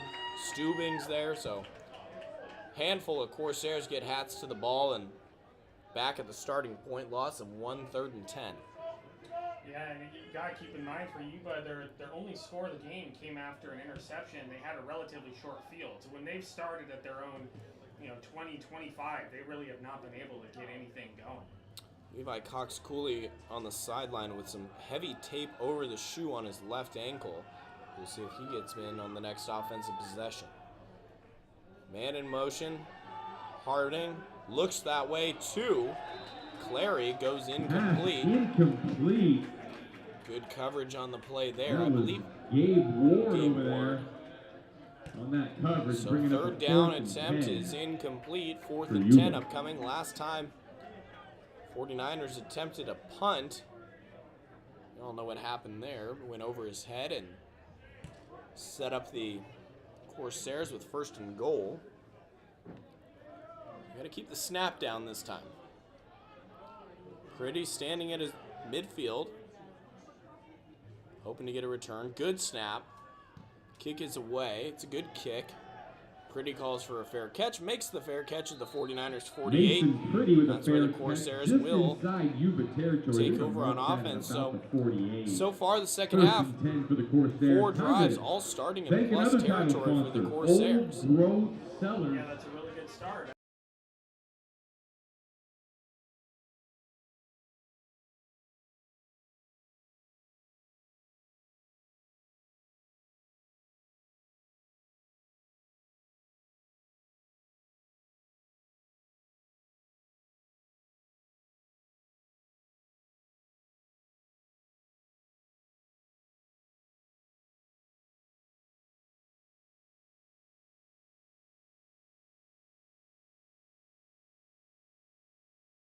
In motion. Purcell back in at quarterback. Cox-Cooley with the handoff. Gets pushed forward. Good enough for 3. Cooley, the ball carrier, up the middle. Shane Purcell getting his second Short series of the gain on game. play. First one ended, Tackle on unfortunately, in that an play was interception. Avery Allen. Shane Purcell in at quarterback. for the Second down and Corsairs. 7 upcoming as we approach 4 minutes to go in the third quarter. Again, your score, Corsairs 30. Yuba College 49ers 7. Ball spotted at the Yuba 45-yard line. Purcell stands at his own at the 50-yard line. Iguanabaum's the back. Play action. Purcell rolling out right, eyes downfield, nearly intercepted again. Trying to force it into Nate Lopez. Pass incomplete. And it was Jackson Intended for Jones, Nate the Lopez. linebacker, who got his hands on it. Just 3rd went and right 7. through his hands.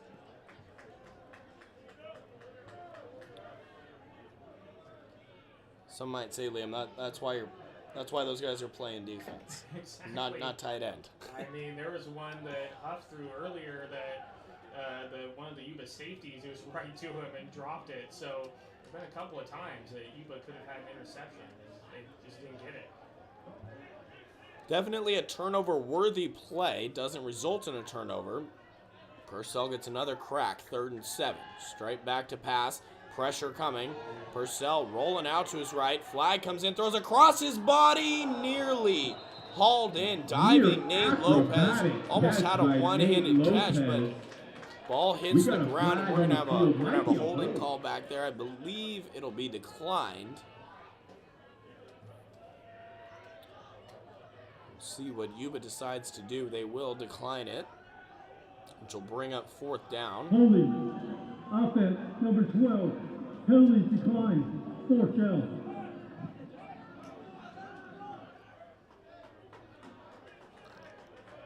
So Purcell claps his hands in a little frustration as he heads off the field. Obviously not the result he wanted for. First drive ended in an interception. This one nearly did, and then a couple incompletions for Purcell. So 4th and 7 from the 45. Thomas has toes at his own 40 and plays blown dead. Movement before the snap. False start against the Corsairs, which will set them back another 5. False So start.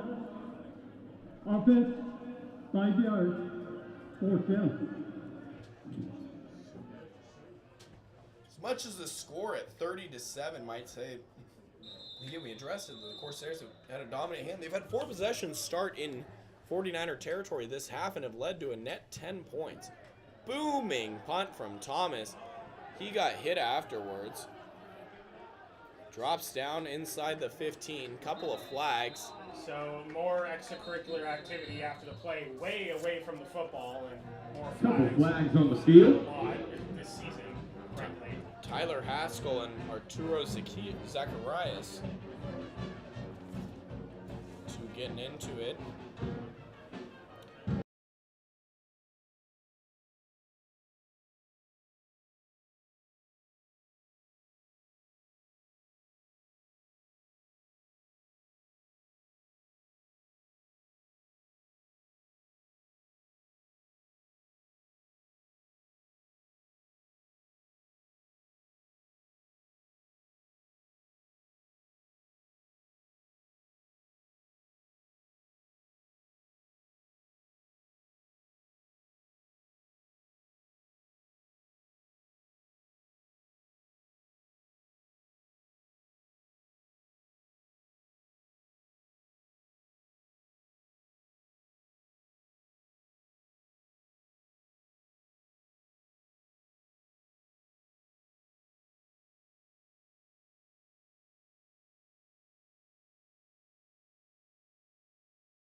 Unnecessary roughness, number 55. That penalty to be enforced for the end of the kick. Half the distance.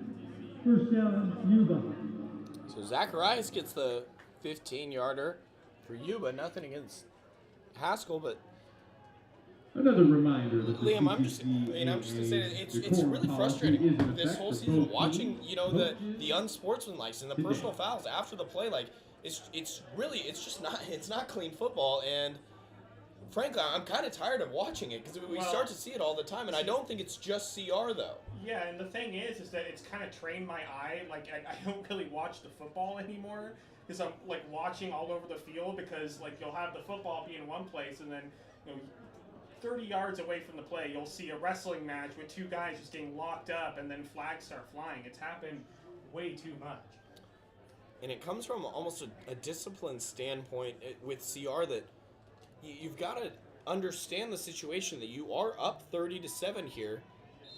That doesn't mean that you can necessarily just give up 3 yards. Again, the penalty win against Yuba, but it's the entire idea of it. So it's too close. It's too close to CR getting a penalty there. You don't want to get involved in something like that, even if it doesn't go your way. 1st and 10 from their own 6. Hargis Pass slant intended for for Clary goes incomplete. Incomplete. So again, and I don't like spending a ton of time on it. I don't like bringing it up In on the play. pretty much every week. But it's like we keep reiterating this, that it is tough to watch, and I'm sure from the fan perspective, it takes away a little bit from the game in terms of, we've talked about the flow and the momentum of it. Well, So it's just Yuba down 30-7. They're going to be really frustrated, and as a frustrated team, they're going to try to bait the Corsair players into getting frustrated and retaliating. Handoff goes up the middle to Hadley. He Goes backwards on that one. Didn't even make it Short back to gain the on the line. play. That was Bryson Price. In on the stop. Brings up a 3rd and long. Guess they're going to give For a Yuba. gain of 1, but 3rd and 12 upcoming. We're approaching 3 minutes to go in this 3rd quarter. First quarter flew by. 2nd quarter felt about normal, and now 3rd quarter is dragging on. Snap. Hargis. Quick slant out, rather. Completed to his Pass tight end. complete. Which That is is Tony Tony Gursalia. Gursalia on the That gets him reception. out to the Mason 10-yard Green line, chopped him and down. And that's going to Third be and 4th fourth and 7. It's going to be the call. So, again, a Yuba team that already has a mismanaged snap, or botched snap on this play. Now, it's going to be Ronnie Ramos punting from his own end zone, is standing on the M in Humboldt in the south end zone. Low snap, fielded though, and he gets the kick away to a knuckler and takes a 49er bounce and will be Corsairs down will at take over. 49ers 44-yard line. Thank So another one of our title sponsors, Blue again, Lake, Liam, the Rancheria plus and territory for the Casino. Corsairs. I mean, That was the site of the You'd Hall of expect the Fame offense to get dinner in the end last zone. night. Brought to you by our athletic at a director, higher Mr. rate Bob than Brown, 25%, who did bring when you've his got, not including this sunscreen drive, you're today. starting in plus territory. Blue Lake, Rancheria and Casino. Thank you for your sponsorship of Corsairs Athletics. Penalties have been the bigger issue. You know, when they make a big play, it seems like there's, you know, some of the time at least, there's some sort of penalty that pulls it back.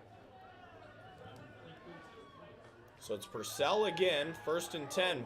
Pass is batted down at the line of scrimmage. Purcell's pass batted Brandon down. Darden got his big mitts on that from the defensive end spot. Pass goes incomplete. And Purcell's a hard guy to bat the pass down for. He stands at 6'4". But Darden, big D lineman at 6'2", able to reach up and knock that one down. And Purcell's transfer quarterback coming in. He's already used a year at Contra Costa College, so this is his final year of eligibility. The Corsairs are trying to get set. Play clock at 5. Still in motion are the receivers. Now they're set. Purcell gets the snap away. Looks to his right. Throws over the middle. Hauled in. Who has it? The defender? Pass is complete to I can't somebody. tell. They both caught the ball simultaneously. Go down at in a pile at the 20. It might be a dual possession situation. This is either a huge gain or a turnover. And officials still have not made a call. They're still wrestling. They're still both on the ground holding on to the ball.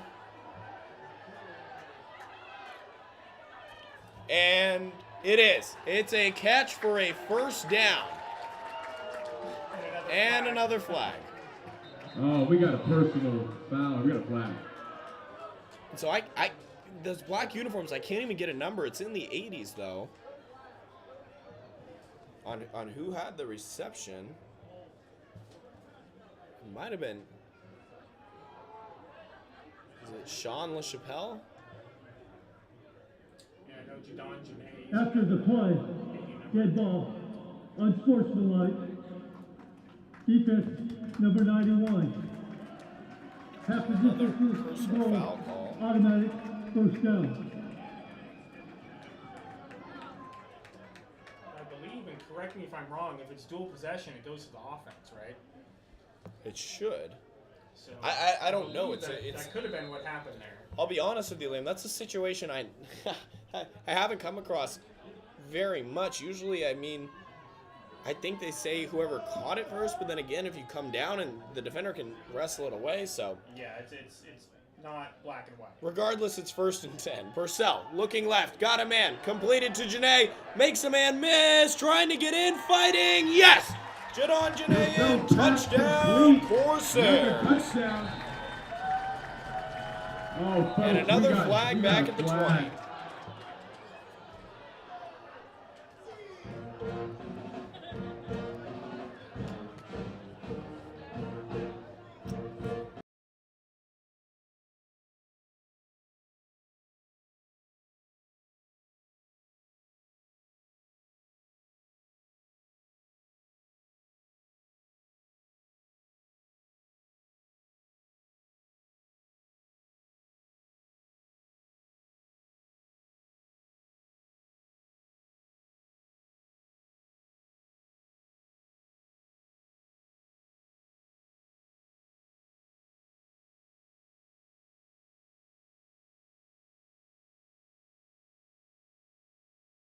Plays the touchdown. So Brandon Darden gets flagged with hands to the face That's penalty. Daryl White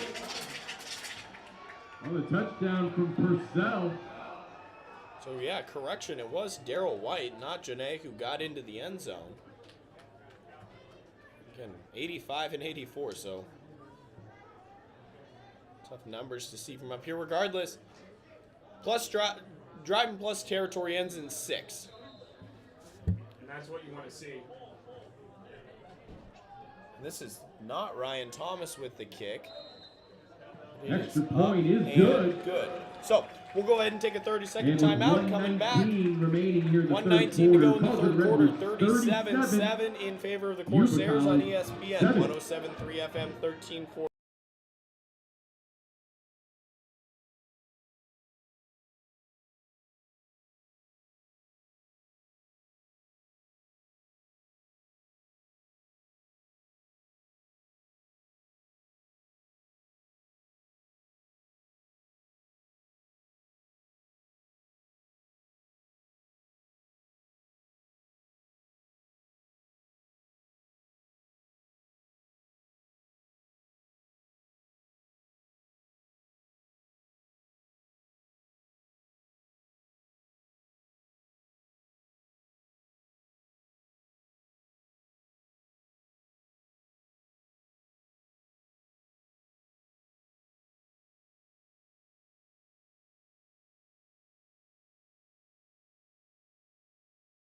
So coming Will back, be assessed on the kickoff. the foul's going to be assessed on the kickoff. So we had a personal foul on the touchdown, which would have been an extra 15 for CR, and then now a personal foul on tight end Dylan Dry.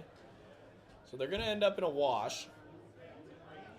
And it was Daniel Gonzalez who made the PAT. He's going to be the one to kick this one off as well. So I'm assuming, based on with what we've seen, Liam, that game kind of in hand, 37-7, 30-7 prior, that Coach White's going to get some of his other players in there to get some reps. Yeah, and that really shows how much he trusts his defense.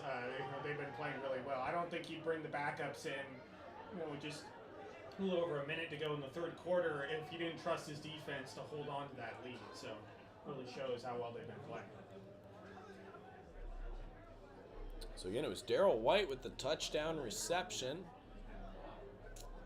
Offsetting personal fouls from 2 different plays on the kickoff, and Daniel Gonzalez will be the one to kick it off from the 35-yard line. Corsairs 37-7 lead, minute 19 to go in the third quarter. Gonzalez's kick is away. It's a high one. It's going to be fielded at the 20. And on the return across the 35, out to the 42-yard line. George Baker Goes George Baker. taking it out on that kickoff return for Defensive back Yuba. kick returner. That's where the 49ers will take over on Looks like offense. So Kay Liam, Jimenez buck 11 to You know, go. play for the Corsairs. Looks like they've got a couple subs in on defense, but it's hard to... I understand what Coach White's saying, because right here you're getting a look at your second group. They've got some extra reps in practice last week, but they also get some extra reps again. They've got 2 weeks before their next game. So it's an interesting, how do you play this in the fourth quarter? You don't want your starters to be, too worn out. You want to get some reps as snap goes to Hargis as he hands it up the middle. Sloan's able to pick up a couple, but Sloan with the carry you know, it's up the middle. that's Short where the gain. nuances maybe Tanner that some people Faulkner. don't realize with like the coaching staff where that becomes difficult. You know, that It's stop. like how do you game plan around this? Because you got another open week coming up. Yeah, and Coach White, as he said in the interview, he liked the previous bye week, but what he does not like is the bye week after this game, because I Right. mean, you sandwich that home game in between 2 bye weeks. 1 bye week is good, 2 bye weeks a little excessive and a little too much time off. So something that Coach White is not too favorable of. Play action, Hargis, left side, intended for Johnson. Pass intended Brandstetter, for the guy in Charles Johnson Jr. 3rd and 8 upcoming, so Incomplete. That's Lane Brandstetter. Brandstetter, he's On had a coverage, no surprise. really nice last couple weeks. Yeah, he's had a really good season. I mean, he's just been really reliable on the back end with coverage and tackling and just about everything on the defensive side of football. Interceptions. So starting to cool off a little, winds picking up, blowing out to the west. 4 down linemen for CR. Hargis in the gun, looks left, gonna check it down to Sloan. Pass completed and brought down immediately. Gain of Pass 3. complete to Sloan. On the Short play. gain. That was Jack Hartman. You know, that Hartman hit. in That brings there, up 4th Ian down. Richter coming up from the That might be the linebacker spot last as play of well. this quarter, folks. And 49ers will probably let this one wind to the end of 3.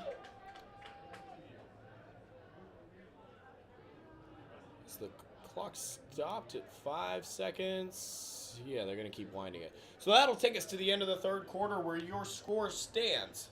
Corsairs 37, 49ers 7. Coming back, final 15 of action. Corsair Football, ESPN Radio, 107.3 FM, 1340 AM.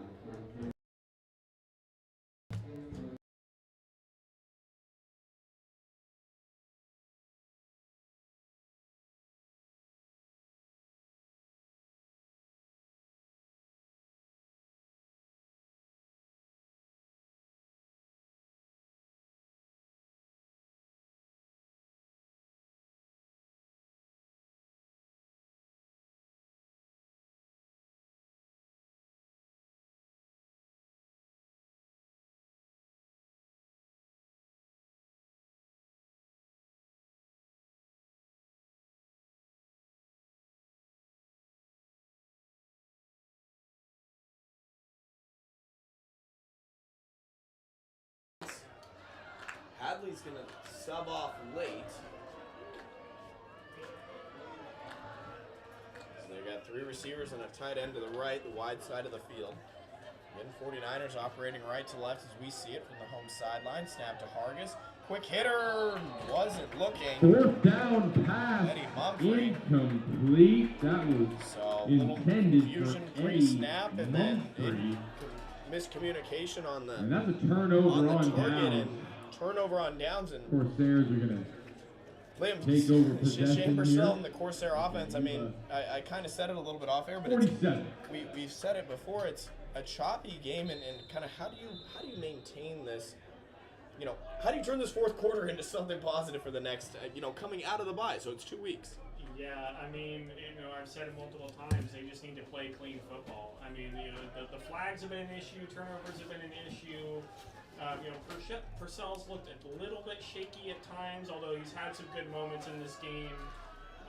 But hopefully he just gets into a rhythm. That's what we want to see. Handoff, big hit on the carry there. Going for 10. Is that Tyrus Arakawa? Man, he put his shoulder That's down a and absolutely 9-yard ran over a gain. defender and got 5 more yards. And he came off, flexing to the sideline. He was excited. Man, what a big hit. That's one of the biggest hits I've seen this season. Yeah. On either side of the ball. And that gets the crowd going. The crowd is into it right now. So Purcell's in the gun after a fresh set of downs. Handoff this time goes to Nyberg. Nyberg makes a man miss, shakes it, and comes back. And Levi Nyberg. Helmet comes off at the end. And guess what? He's flexing to the sideline too. What looked like it was nothing turned into a gain of 9. Tackled by Ronnie Ramos. So but not CR before a getting a sizable little gain, extra 2nd and 2. from their backup running backs.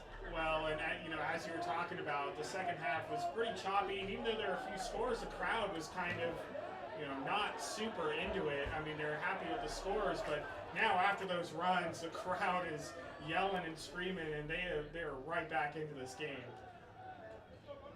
Corsairs 3 receivers. Purcell to throw outside to Aguilar and just dropped it. Hit him right in the hands, unable to hang on. Purcell's And another pass is flag in for down. Aguilar, But Liam, I just want to bring it back to the running flag on backs the near running hard. side. I mean, these are guys that haven't gotten a lot of game reps. Nyberg a little bit more so, but haven't gotten a ton of reps in live action. They're excited to show out and put some plays on tape. Oh yeah, I mean, Coach White's giving them an opportunity, and you know, they're putting a lot of good effort in, and they're getting this crowd going. I mean, you know, the football crowds, they love to see like hard-hitting runs and physical runs, and Eligible they're carrying receivers. defenders. Offense. We've seen a lot of Downfield. that. 5 yards.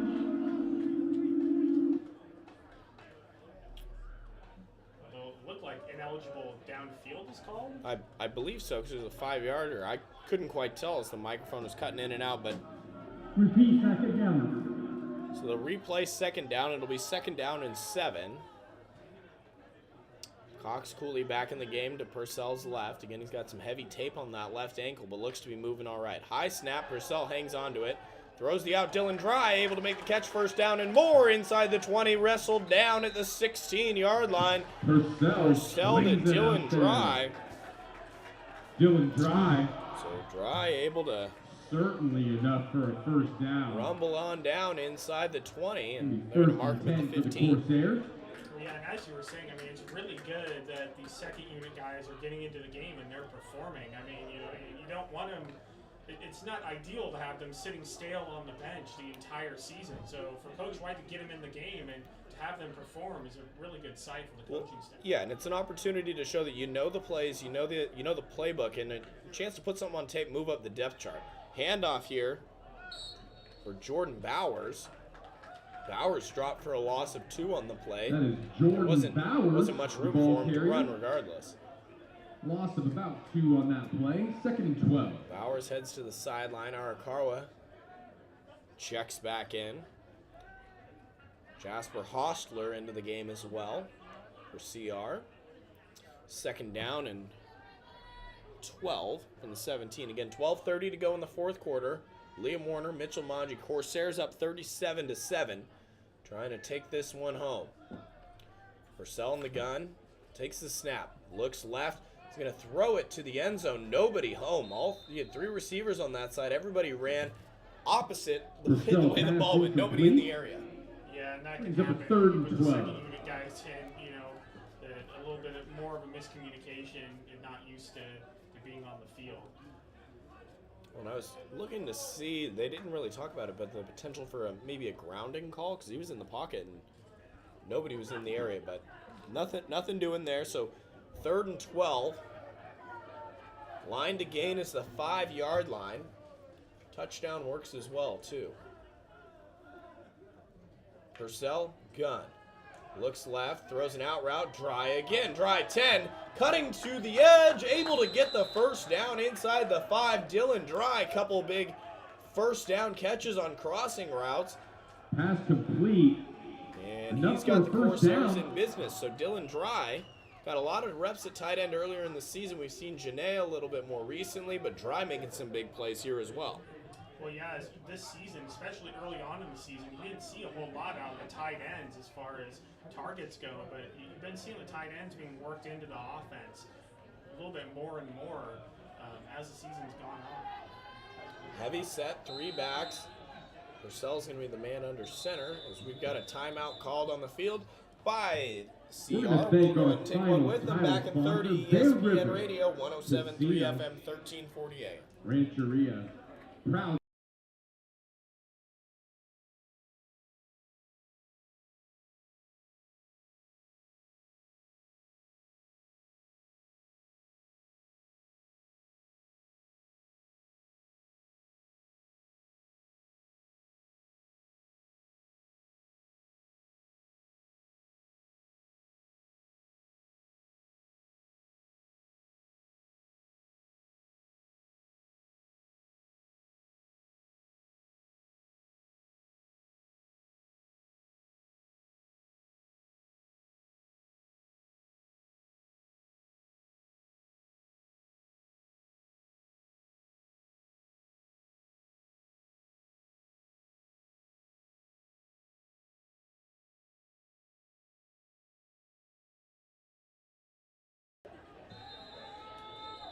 Harakawa, Nyberg, and Bowers.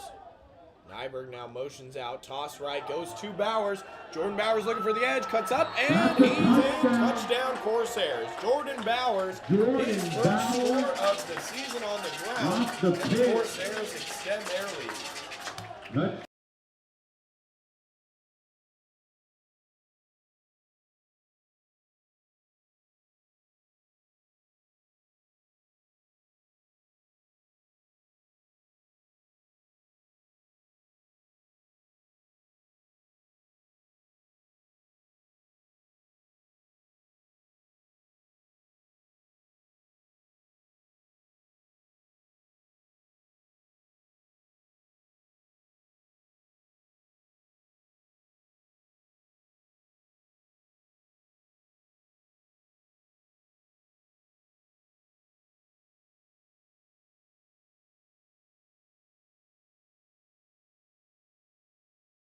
Redwoods 4.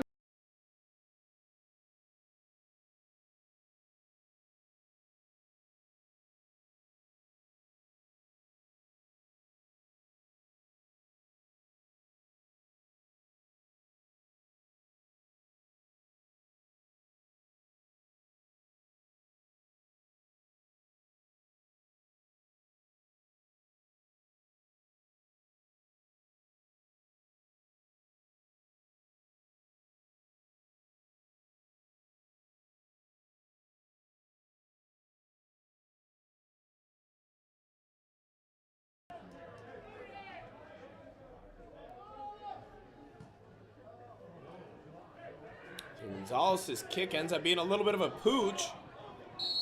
Fielded inside the Kickoff 30. nearly recovered by the Corsairs. Corsairs Yuba's have an gonna opportunity take to over. get there a couple yards away.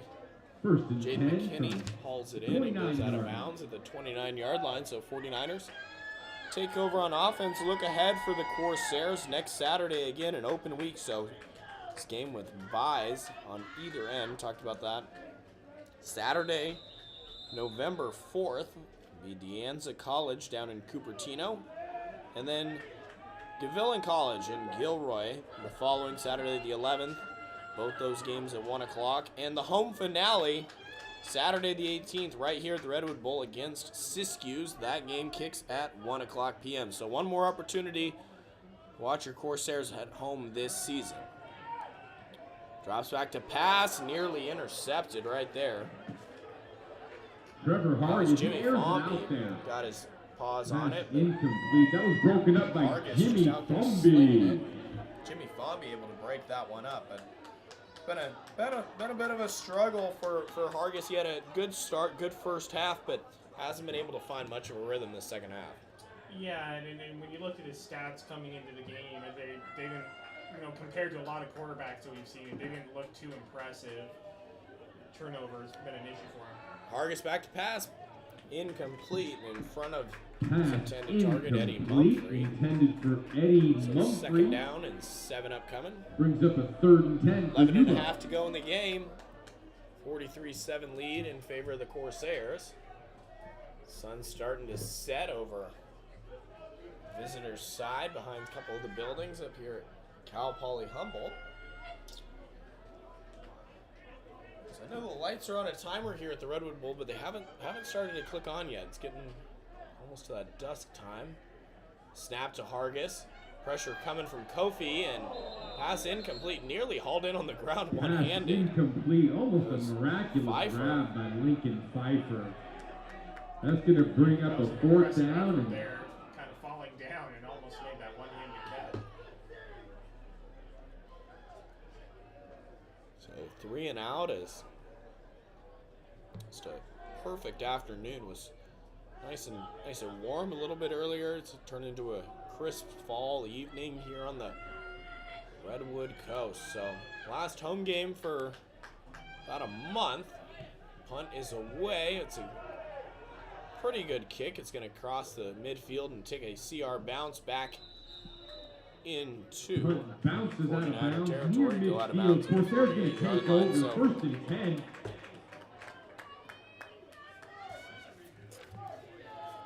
Corsairs again. One more opportunity to watch them here from Cal Poly, they got 3 more games on the year. Again, Deanza, Gavilan, and Siskiyous. Siskiyous, before today, 0-6 on the season. Gavilan as well, 0-6 on the season. And Deanza at 2-4. So again, Liam, like you said, the games aren't played on paper, but looking at paper, CR should be able to win out the rest of the year and end up with a pretty strong schedule at 8-2. Yeah, the schedule definitely looks favorable. Hand off at the middle, breaking free down the right side. Arakawa slung down inside the 20-yard line, dropped at about the 15. Arakawa. One man With to another beat. touch. That was Baker. That's Baker a first was down able and to then some. wrestle him down, but good running. And this Corsair offense, again, give credit to the front 5. They've laid the groundwork this afternoon.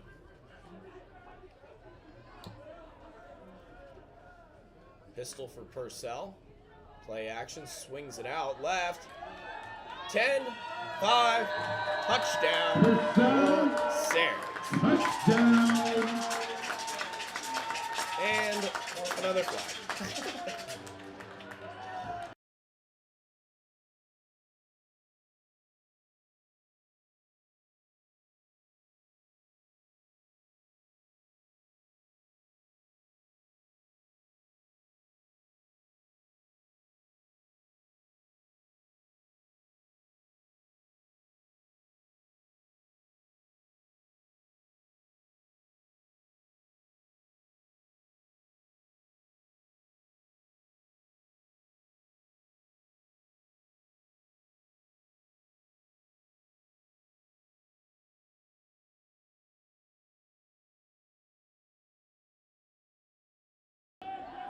Don't complain. This is touchdown.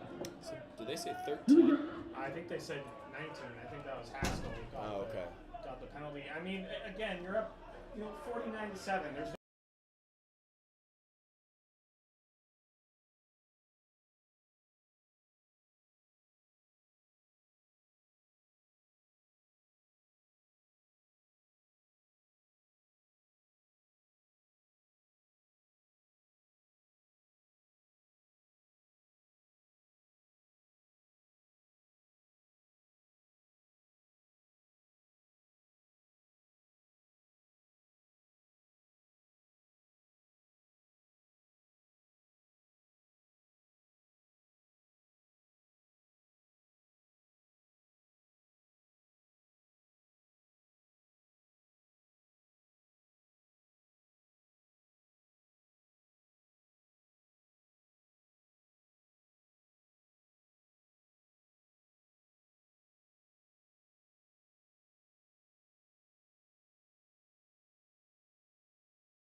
on top, getting some action. Second stringers, Tyler Haskell receiving touchdown. Shane Purcell, backup quarterback, with a touchdown pass. But Haskell got flagged with a 15, so kicking off from the 20s, Gonzalez gets this one away. Good kick. Drilled it across into the opposing 20. So that's going to be taken out by Pfeiffer. Cuts back at the 50, makes another move, and finally brought down at the CR 45-yard line. So Lincoln Pfeiffer with a brings it out past midfield. really good return there. And that's where Yuba will take Set the over. 49ers First and up. 10. Good field position. Corsairs have already broken their highest offensive output in terms of scoring on the season, as Los Medanos was 42, and then their first road game against San Jose, they put up 40. So the first time into the fives.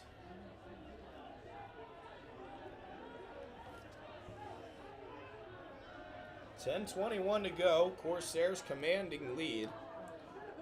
Trying to get them back up some reps and take this one home. Yuba put up a good fight in the first half. It's 20-7 at halftime, but it's been all Corsairs afterwards, as Hadley Takes a carry, nothing doing. And Jacob Wong Oliveris in on the stop, no gain. Linebacker getting some reps on this fourth quarter.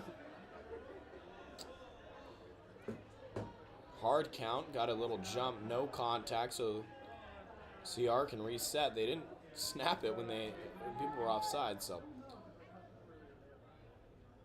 Hargis in the gun, high snap, hauls it down, hands it off. Hadley rumbling forward, able to pick up 3 or 4. Elijah Hadley up the middle. Hadley gets 3, brings up 3rd down and Tackle 7. on the play by Wong Oliveris. Jacob Wong Oliveris getting some reps at linebacker, making the most of them.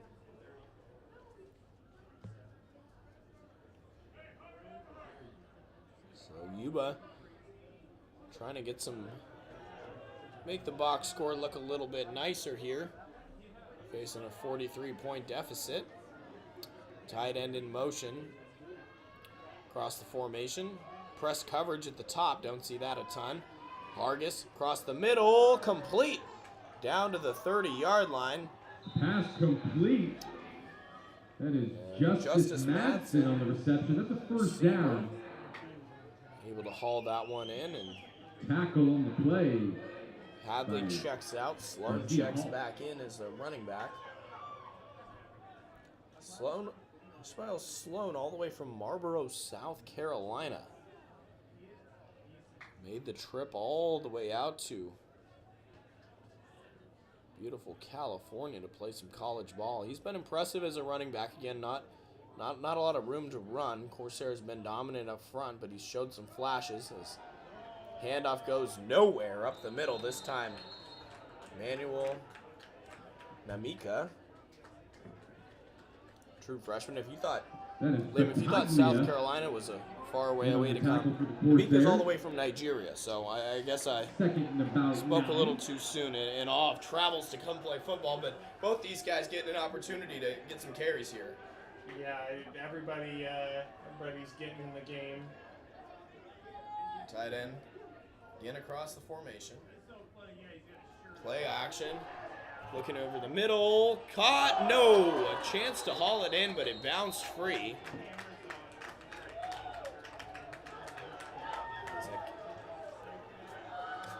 Trying to get a look, let's see. It's either, I believe, Ronan Kimbrough or Keon Miller. I believe it was Kimbrough coming up from the safety spot.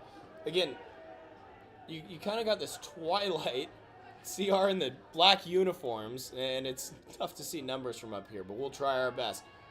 Pass across the middle's incomplete. Intended for the tight end, Tony Corsalia.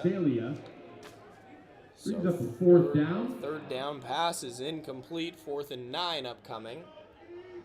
And a little surprised, Lamb, to see Hargis still out there getting some reps. I know they've run a couple different quarterbacks this year, but Hargis is playing all the way, all 4 quarters, all 60 minutes. It's interesting to me because Hudson Beers, our backup, he's played in several of the games. So Hargis incomplete. Fomby in coverage there. As turnover on downs, and the Corsairs will get the ball back with exactly a half a quarter to go. 7 minutes, 30 Redwoods seconds, taking over. 50 points for this Corsair offense. They'll try to get some more on again. Purcell has been in at quarterback. He's got a touchdown pass to Haskell. Corsairs take over at their own 24-yard line. And 3rd quarterback of the game in for the Corsairs. It's a handoff up the middle to Nyberg. Nyberg picks up 10. Body's slow to get up for 49ers. As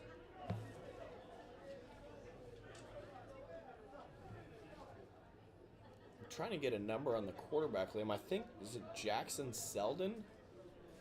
Yeah, it's hard for me to tell as 32. well.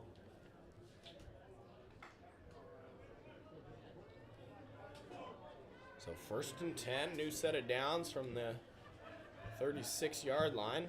Someone's listed as a defensive back, but Handoff to Iguanabom. He picks up 10, still going 50, 45, churning down inside the 40. Drop down to the 39-yard line. Emmanuel Iguanabom. In at quarterback for the Corsairs. He handed it off to Iguanabom, quarterback on the roster, number 38. who rumbled for a gain of about 30. We got 1st and 10 here. So I believe that's right. It's 30-something. It looked like a 2-8. Pretty close. Down to the 39. 2 receivers right, as well as Dry, the tight end. And fumbling the snap is Everhart, and he's slung down back at the 48. Fumbles the snap, retains possession, but that's a sack on the So play. Hunter Everhart. That is They'll mark him, Arturo give him some Zacarias. sort of forward progress. For Drop back Yuba. at the 46, so. 2nd and long. I mean, this is also important because both Max Huff and Shane Purcell are sophomores this season. So they're, Coach White, he's trying to figure out who the quarterback is going to be next season. Everhart, a true freshman from Phoenix, California. Liam, could you tell me where Phoenix, California is? Nope, I can tell you where Phoenix, Arizona is because I've been there several times, but I don't know about the California one. Well, that leaves 2 of us clueless. Handoff goes to Bowers. Nothing doing. He's going to be dropped for a loss of 2. So That is Zacarias again. Back Get to on back. that tackle for Yuba. Got Losses. 3rd and long call for the 3rd and Corsairs. 18. Coach Bezio just rolling with 3rd and long. I don't think he's a fan of mental math. I'm not going to speak for him. He can speak for himself. We had a great halftime interview with him. A lot of excitement around the basketball program, ramping up again. 26-4 last year, and a really nice playoff run. Coach Bezio, we didn't even bring it up, the fact that he was Northern California Coach of the Year again last year. 3-time, I think 3 or 4-time conference Coach of the Year. So doing a great job. His pressure immediately, and Dry didn't even have his head around it. We're going to have a flag in the backfield, and that's going to be because everyone got absolutely thrilled as he threw it. We got some flags in the backfield. Yeah, I mean, you're down 50-7. Some of those, that's when you see those frustration. Yeah, and I don't think that would be a frustration penalty necessarily. I think they were coming in hot. True. There was some pushing and shoving after the play, but I don't think flag had anything to do with that.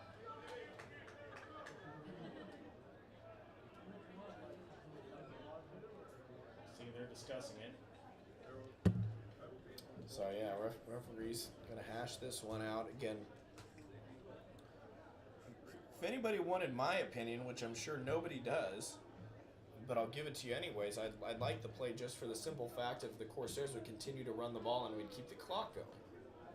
Yeah. The officials have been really tight. Under the personal foul. Defense. Number 49. 2 yards. Previous stop. Automatic. Number 49 has disqualified himself from the game. Oh, we got an ejection. Yeah, so targeting's the call. Helmet-to-helmet contact. 39, Jackson Jones, linebacker. So he's going to be done for. Again, I'm not sure as much on the nuances of the at the junior college level, but Yeah, there's for obviously same no, things, no I believe. replay. At the FPS level, you'd have replay automatically look at it. Right. That's not going to happen. It's just But the official's call. But from a penalty standpoint against Jones, I'm assuming he's gone for the rest of this game plus the first half of the next game. Yeah, I believe so. And there's also a difference between just being disqualified and being ejected. If you're disqualified, you can stay on the bench. You just can't play for the rest of the game. If you're ejected, you have to leave the playing area totally. I believe it was a disqualification, not an ejection. Folks, we got a little bit of a delay here, so why not remind you of when the next home game rules is? here would follow the same rules November that are employed at the FBS level, minus the versus replay Siskiyou. zone. That is the next home game for College of the Redwoods here at the Get Redwoods this Bowl. sorted out. Head coach for Yuba College getting an explanation, and Jones is still on the field. I could have got the number wrong. Thought he said 39. Either way, this the pace has just gone to a halt. 1st and 10. 49er 32. Short pass completed. Arakawa, room to run, 20 inside, brought down 17-16. Screen pass to And Arakawa. they'll That's mark going him to be down enough at for a the first down. 15-yard line. Jackson Jones in on the stop for Yuba. So Jones making the tackle there. I could have sworn they said 39 was the one who was disqualified, but There could have been a mix-up on the numbers. The officiating crew, who knows? so. What I do know is that the ball spotted at the 15. CR's got a fresh set of downs. Yes. 4 minutes to go in this game. Again, 50-7 lead. Snap to Everhart, doesn't like his options, trying to scramble left, and he's just going to be sacked, dragged down. Tackle in the backfield by Sebastian. That looks like Chevelli. Cesar Rodriguez for Yuba in on that stop. So Chevelli is going to be brought down in the backfield. It'll be a loss of 9 on the play.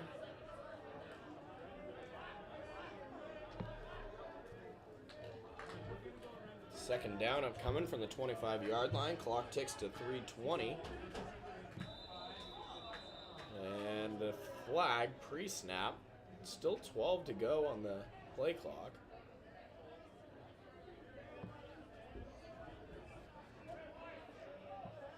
Illegal substitution, breaking a huddle of 12.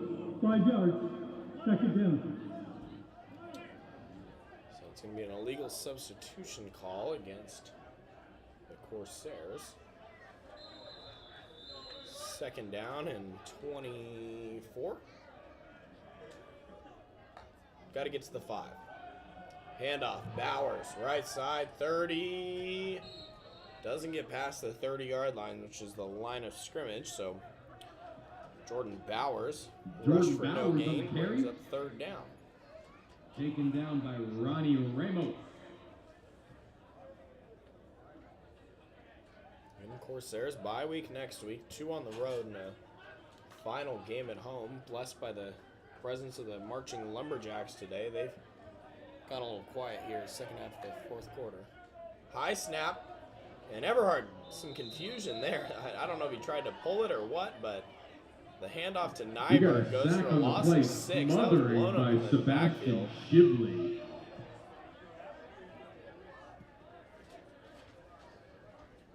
Brings up 4th and forever.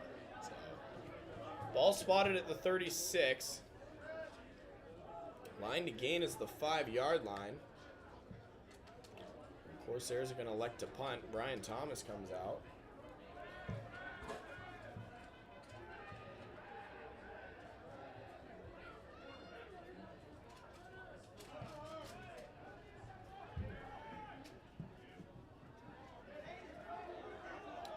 Punt's going to be down just outside the Tanner 10-yard Fortner, line. even in on that play.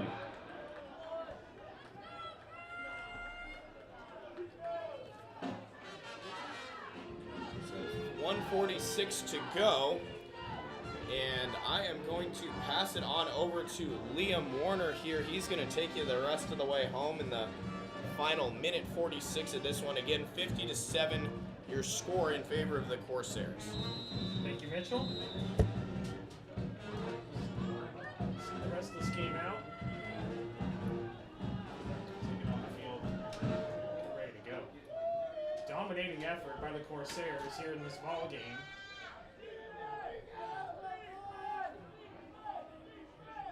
Snap. It's off to the running back. He's only going to get a couple of yards off to the right.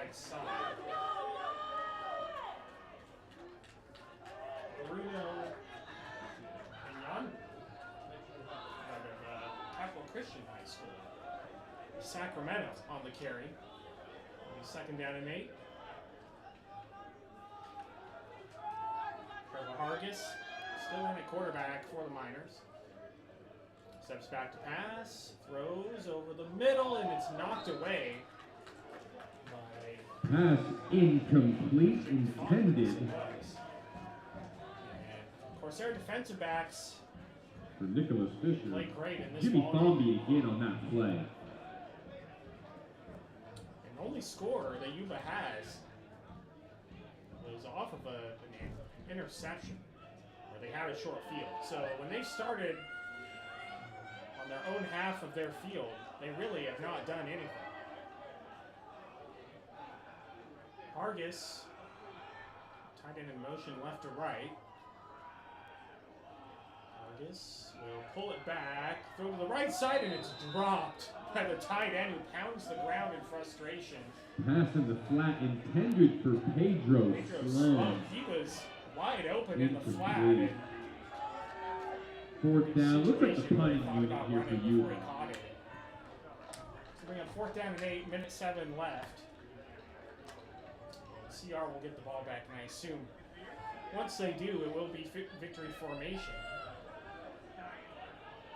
So it looks like it's Brandstetter back to return.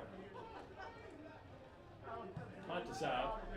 Very high, loopy punt. It's going to drop, and a good CR bounce.